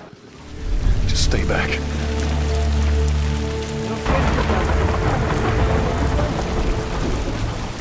Otherwise, can't. Detail's expensive, and if you build up too much of it, you end up running into technical problems, right? Your engine slows down. When the frame rate goes down, everyone can bring up the profiling tools and see which parts of the frame actually cause the drop of the frame rate. This is the profiling tool. These are all the SPUs. Here's the GPU, and then here's the PPU. You can see, like, here's the main process, and here's all the sub-processes, and you can see, tells you, like, how many milliseconds and cycles it's taking. The programmers are whiz at modifying this stuff and realizing, oh my god, why is this thing so big? We're taking 10 milliseconds on this thing. And then that's when they come over and find somebody and hit them over the head with a club and be like, why are you doing this? I love, we put the 30 frames per second goal because that's what we shoot for. Someone nicely put the 60 frames per second goal. It's like, yeah, we're not going to hit that. Lighters usually can come up with different lighting setup that still looks great, but is less costly in terms of performance. Did you talk to the character artist about her hand?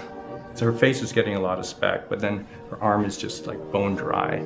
You think something we can tweak in shader? We'll have to send back to character team Michael to take a look. I can play with the lights and see if that's creates more like spec. I've never ever focused so much on lighting and how much sensitivity there is to that here. One of the first lighting scenarios I had to do was like 7 a.m. like overcast, and I'd like wake up early and like take photos with my phone. What color are the shadows? What color is the light? It is a master's course unto itself of how to deal with ambient lighting because I've never had to use it so much. Man, this is kind of sad. What is? All this music that's just sitting here. No one's around to listen to it. I don't know. It doesn't seem right. All the characters cast soft shadows onto the environment. Even when there is no direct sunlight or no direct light sources, we still have nice fuzzy shadows. When you're walking down the hallway and you see your soft shadow goes along with you projecting on the wall on the environment, that make everything look real.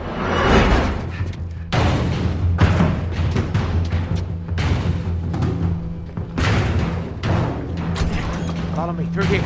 Okay. The flashlight brought a whole new spin on it. So some of the environments end up being really, really dark, and you need the flashlight to get around. Give me your hand. We want to have the environment be really dark, but also at the same time have colorful surfaces that are sort of hidden, so when a flashlight hits one of those, it bounces off onto the ceiling. If you shine a light on a red wall, it will bounce the red lighting on the whole environment. And it's very difficult to do, very expensive, but we did it. Everything should have a bounce lighting, otherwise the world is gonna feel dry and unrealistic.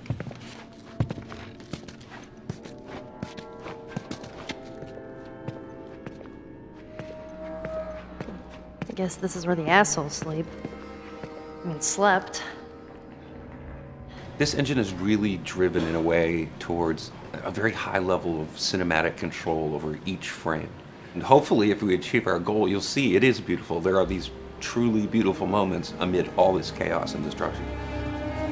Yeah, once we're done with this whole thing, I'm gonna teach you how to play guitar. What do you say, huh? Ellie, come on.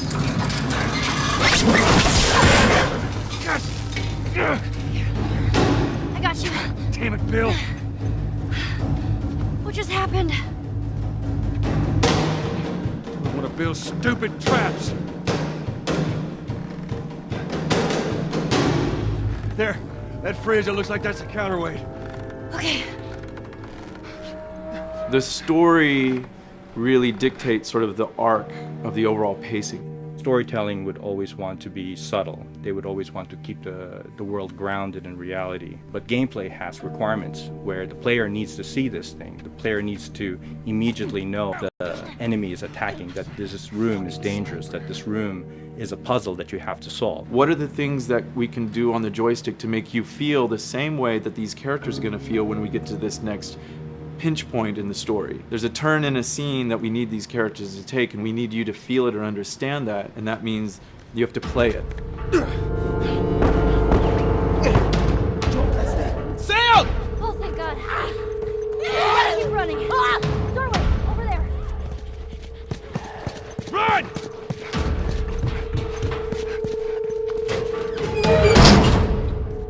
We really want to make sure that there's that contrast between the negative space and then the high tension spikes.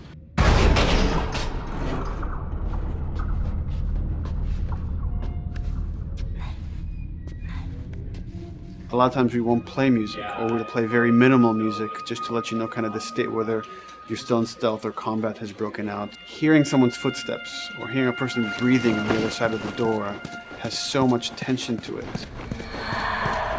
You hear that? Shh, quiet. You feel the tension of the world, make you question whether you want to engage with these guys or kind of try to stealth around them. That's another reason why we don't have traditional cover in the game. You smoothly move around everything, contextualizing with the environment, but you're never locked down. We want the player to, with that crafting system, with the scavenging system, with all of the abilities available to them, to constantly be moving around and changing as the moment arises. Gameplay is all about, I have a limited set of tools, and how am I going to use those tools and those limitations to overcome this obstacle in front of me. And that obstacle might be infected, might be another class of humans that wants to kill me for a bottle of alcohol in my shoes.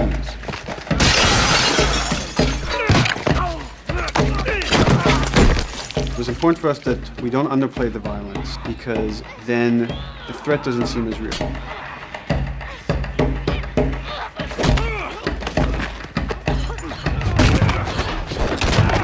We see video games as this incredible medium to tell stories. We want to treat it as equals to books or comics or TV or movies. This is subject matter that would not be considered out of the ordinary to tell in one of those other forms of entertainment. Fucking hunters. See, this could have been us. We wanted you to buy just the desperation of these people and why they're behaving this way, because it's so brutal. And at the same time, we didn't want to make it so over the top, stylizing it so that it doesn't become as real. It was important for us actually to hit that middle ground where it's kind of disturbing. That glint that's happening on that curvature, it'd be good if there was a way that we can guarantee that from this angle we're seeing it. But really it's flat. Overall too bright and opaque. Yeah, looks like paint. Yeah, see, the blood on the ground works really well. It's something about the other shader is messed up in this environment. We got to fix that to unify the look. Shouldn't make you giggle or laugh or any of that. You should be kind of appalled by what you have to do, but you understand why you're doing it.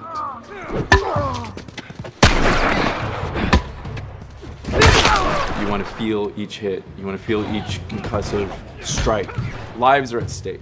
You want a death animation to have impactful performance, not just have a guy keel over in a ragdoll. In real life, a guy hitting a guy takes a half a second, but in the game world, you want that to be as instantaneous as possible. I live my whole life in this very ugly test level. I basically just fight dudes in here all the time.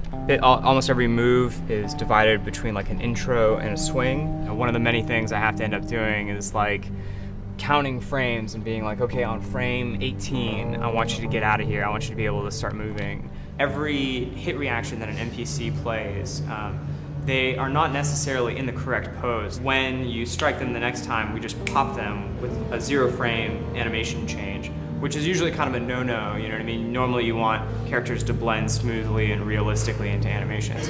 But what we found is that you can cover that pop up with a heavy impact. They can go from almost any pose into the pose that the impact starts from, and your eye just covers up the transition for you. So if you throw a brick at a guy, it puts him in this like kind of staggering stun state. And that changes the moves that you do when you come up and punch him. So now I'm gonna come up and punch him, and now when you're punching him, because you've hit him down, you get this like auto aim moment where you get like a free headshot. I try to make it so that, you know, if you kind of know what you're doing, that you can set yourself up for 1 + 2 = 3. Right here! Memory on a console is a very precious resource. All of Joel's animations with every weapon, all the NPC animations, the stealth kills, you know, all of that stuff happening need to fit within a 4 meg to 5 meg memory footprint. This is a list of everything that's loaded in game and how much memory it's taking, because memory is our most precious resource right now.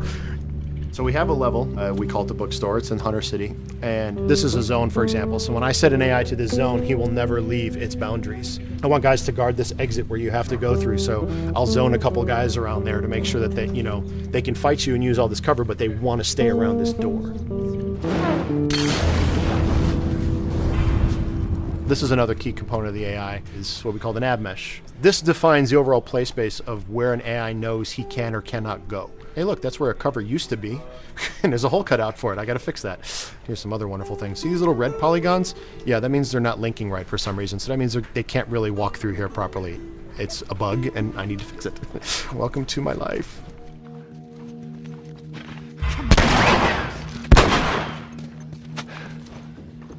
Hey!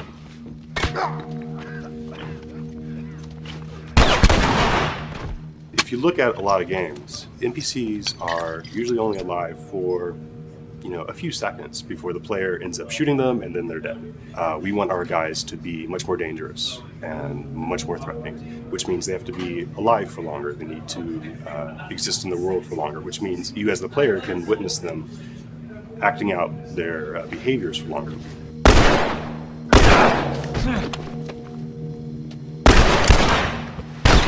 So we've been working really hard on our AI systems. Back of the box, biggest bullet is going to be like AI. So we tried a number of different prototypes with the buddies, including having Ellie be super independent of you. She would try to flank the enemies, get behind them, or get between you and them. And a lot of times those decisions should surprise you, just like a real person, a real character would surprise you. And we discovered after many different prototypes, the best thing for her to do generally is to stay very near you. You need the exploration, you need the scavenging, you need something to say like, okay, if we just crank it to 11 the whole time, then it's pinned up there and there's no time to breathe, no time to assess or analyze, and no time to really contrast. There's no way of shifting the pacing.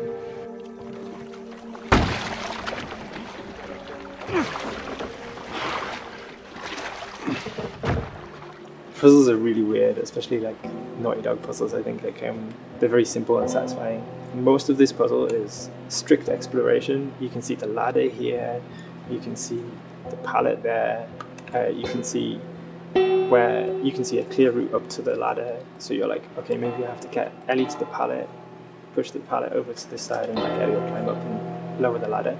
So that whole part is like, that's not a puzzle, that's not regarded as a puzzle, but when you feel like you've got to the solution and you're like, okay, I'm going to climb this ladder, and you climb it, and it breaks off, hopefully then the player will feel a little bit stumped and they'll be like, I'm not really sure what I am meant to do now, and so this is where the puzzle starts. Hopefully at this point, like all of the elements that the player needs to solve the puzzle are very familiar to them because they've been through the previous exploration beats. They're improvising with elements that are at their disposal. That's a really sort of like strong theme throughout like The Last of Us. So if you're a survivor, you'll take whatever tools you're given and you'll use them in like creative ways to survive.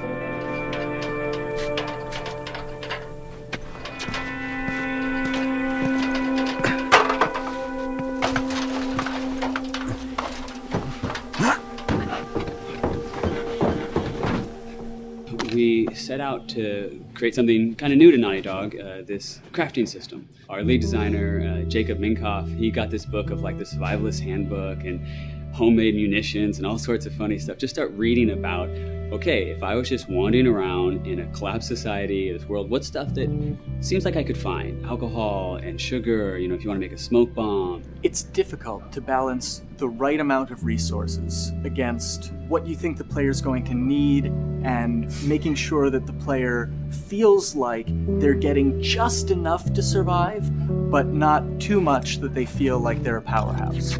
We wanted you to be forced to make some choices in the world that showed how depleted the resources were. So if there's a particular point in the story where the characters are having a particularly difficult time surviving, then we want you as the player to be finding fewer items, farther apart, harder to survive. We will item starve you at the same time that those characters are feeling starved and worn out. Then you expose something to them. Oh, here's a cache, and if I can just get into that cache. Oh, look, there's a wealth of things in here. God, I was so worried. My health was low. If I had run into a combat, because it's always that thing in your head, it's that Hitchcockian thing about the danger that you see is less meaningful than the danger that's in your head.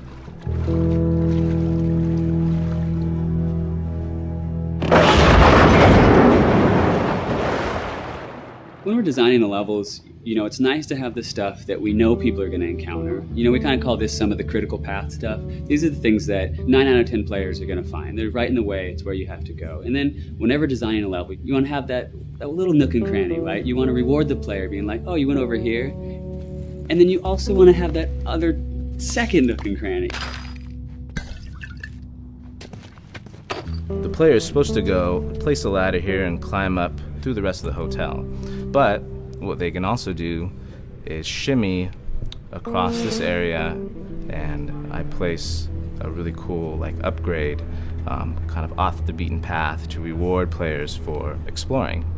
So if they come all the way over here, they're going to get this really cool training manual It's a funny little bit of trivia. The HUD system, not the menus, not like when you hit start and stuff, but the actual HUD system where you see the reticles and stuff, was literally created for an E3 demo early in Uncharted 1, and that's been our HUD system, the foundation of our HUD system for the last 4 games. First time in Naughty Dog's history, we hired Alex. She's awesome, and she's got a really good understanding of UI and how it applies to games. The thing that I hate about any game's UI is when it pulls you out of the game for too long. No one wants to spend time in menus. Nobody loves UI, if we're being honest. Like, weapon slotting has probably gone through more iterations than any other system. The stuff that we finally ended up implementing, you press select, you get into this menu, then you D-pad left and right through the slots, and then D-pad up and down will change the weapon, and then just, you don't have to press X or anything, you just select out of it. When you're still, like Joel is here, that's fine, but then as soon as you get into an actual situation, so I'm gonna go over here and cause some trouble. Okay, so here they come, oh god. All right, so now I'm out of ammo. Now I need to like get back in that menu. I have to like run away from them, get into the menu, get out of it. And it ends up feeling like super clunky. Like again, okay, I'm out of ammo again. Get out of here. I need to take out one of my other long guns. And now Bill's in trouble. Bill's in trouble over here. And I've got to like I'm in a menu now and it's like, oh shit, whoever designed this UI is so bad. Like, what were they thinking? Bill's gonna die. In theory, practice, it felt a little clunky. We wanted it to be the absolute minimum amount of button presses. You don't say to yourself, oh, I'm never going to be able to do this in time, so I'm just going to give up. I'll die, I'll restart, let me try again. You want to always make the player feel that there is a way to survive. They can just do this fast enough. And like what's gonna go in now, if you just left, right, D-pad through this stuff, you swap out your guns, like between long gun and short gun. If you're now on this gun and you were to hold X to pick your gun. So it all happens within the same system that you're using to slot the weapons. The first iteration that I did on that was awful. It just took way too long to get in. It was just a mess. QA was so upset at me like all the time. I'm sure they hate me now because of that system.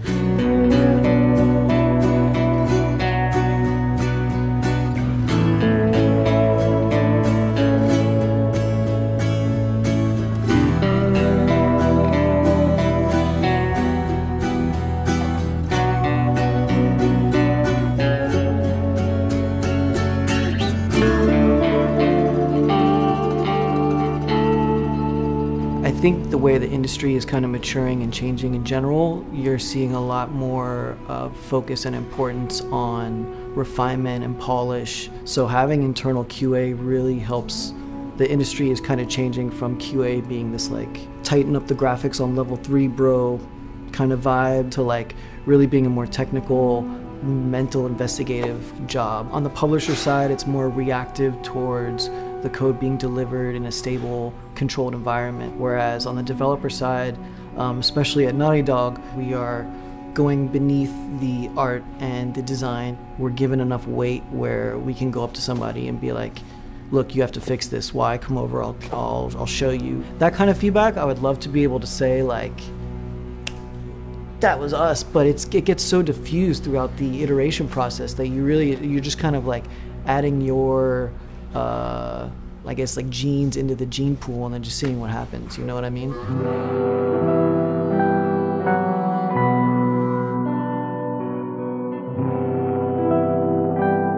Everyone's working all the time now. But like I tell people, like 7 weeks and then you can have tons of time off, enjoy the sun, you know? But for now it's like, this is it for everybody.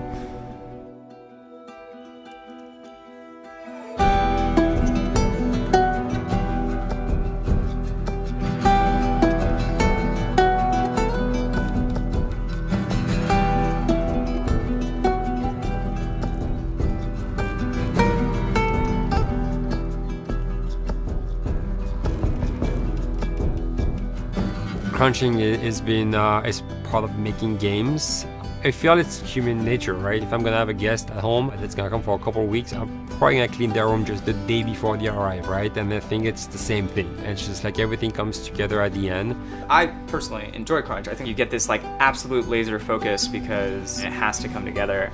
There's a camaraderie that also comes There's a together, camaraderie, totally, yeah. The vibe is everywhere, you know what I mean? Everyone's kind of like giving it 150% at this point. We're getting there, right? You start to get these glimmers, and I don't think anyone who doesn't make games realizes how late in the process you get those glimmers. 1 week before we shipped that press demo, we're all like, this kind of sucks. What's going on here? It's like, we need to dig down and find this. And in 1 week, the fun came together. Like you're shooting at a guy and then somebody flanks you and you hit him and you avoid the other guy who's shooting you and then you flank and go behind cover and you're like, oh, that 5 seconds in that 15-hour game was really, really fun.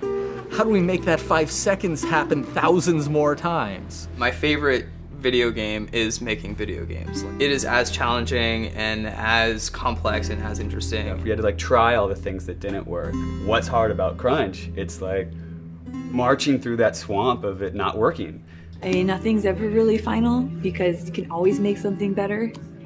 Always. So we're constantly changing and constantly reiterating and trying to make it better and better and better pretty much until we ship. As an artist, you're never really happy with your work. You could be given like 100 years to work on something and you'll still find things to nitpick and things to fix. Yeah, you can work on the game for 10 years and you'll still be crunching at the end. So it's like, okay. All of a sudden, it's like getting ready one morning in the shower and I was just like, oh yeah, I'm about to ship another title and this is going to be a really good title. And it gets you excited and you're like, all right. Do I think the game's gonna be good? Yeah, it's gonna be awesome. I think it was good a little while ago, and now we're gonna make it Extra kind of good. amazing. Yeah. What it will take to get there in these next 5 weeks, it's gonna be a lot. I'm excited. I have faith. Every time we're shipping a game, it's terrifying. You just hope for the best. You don't know, right? I mean, people have different opinions. We have to go with our guts, and I trust the team just to pull it off. This, hands down, is the hardest, most challenging thing I've ever done. We sweat a lot, and we worked a lot, and we all went home tired, you know? But I think that's you're gonna see that on the screen. I think that's gonna pay off. Ellie? Ellie? What? The ladder. Come on. Right. After David, Ellie's visibly distant.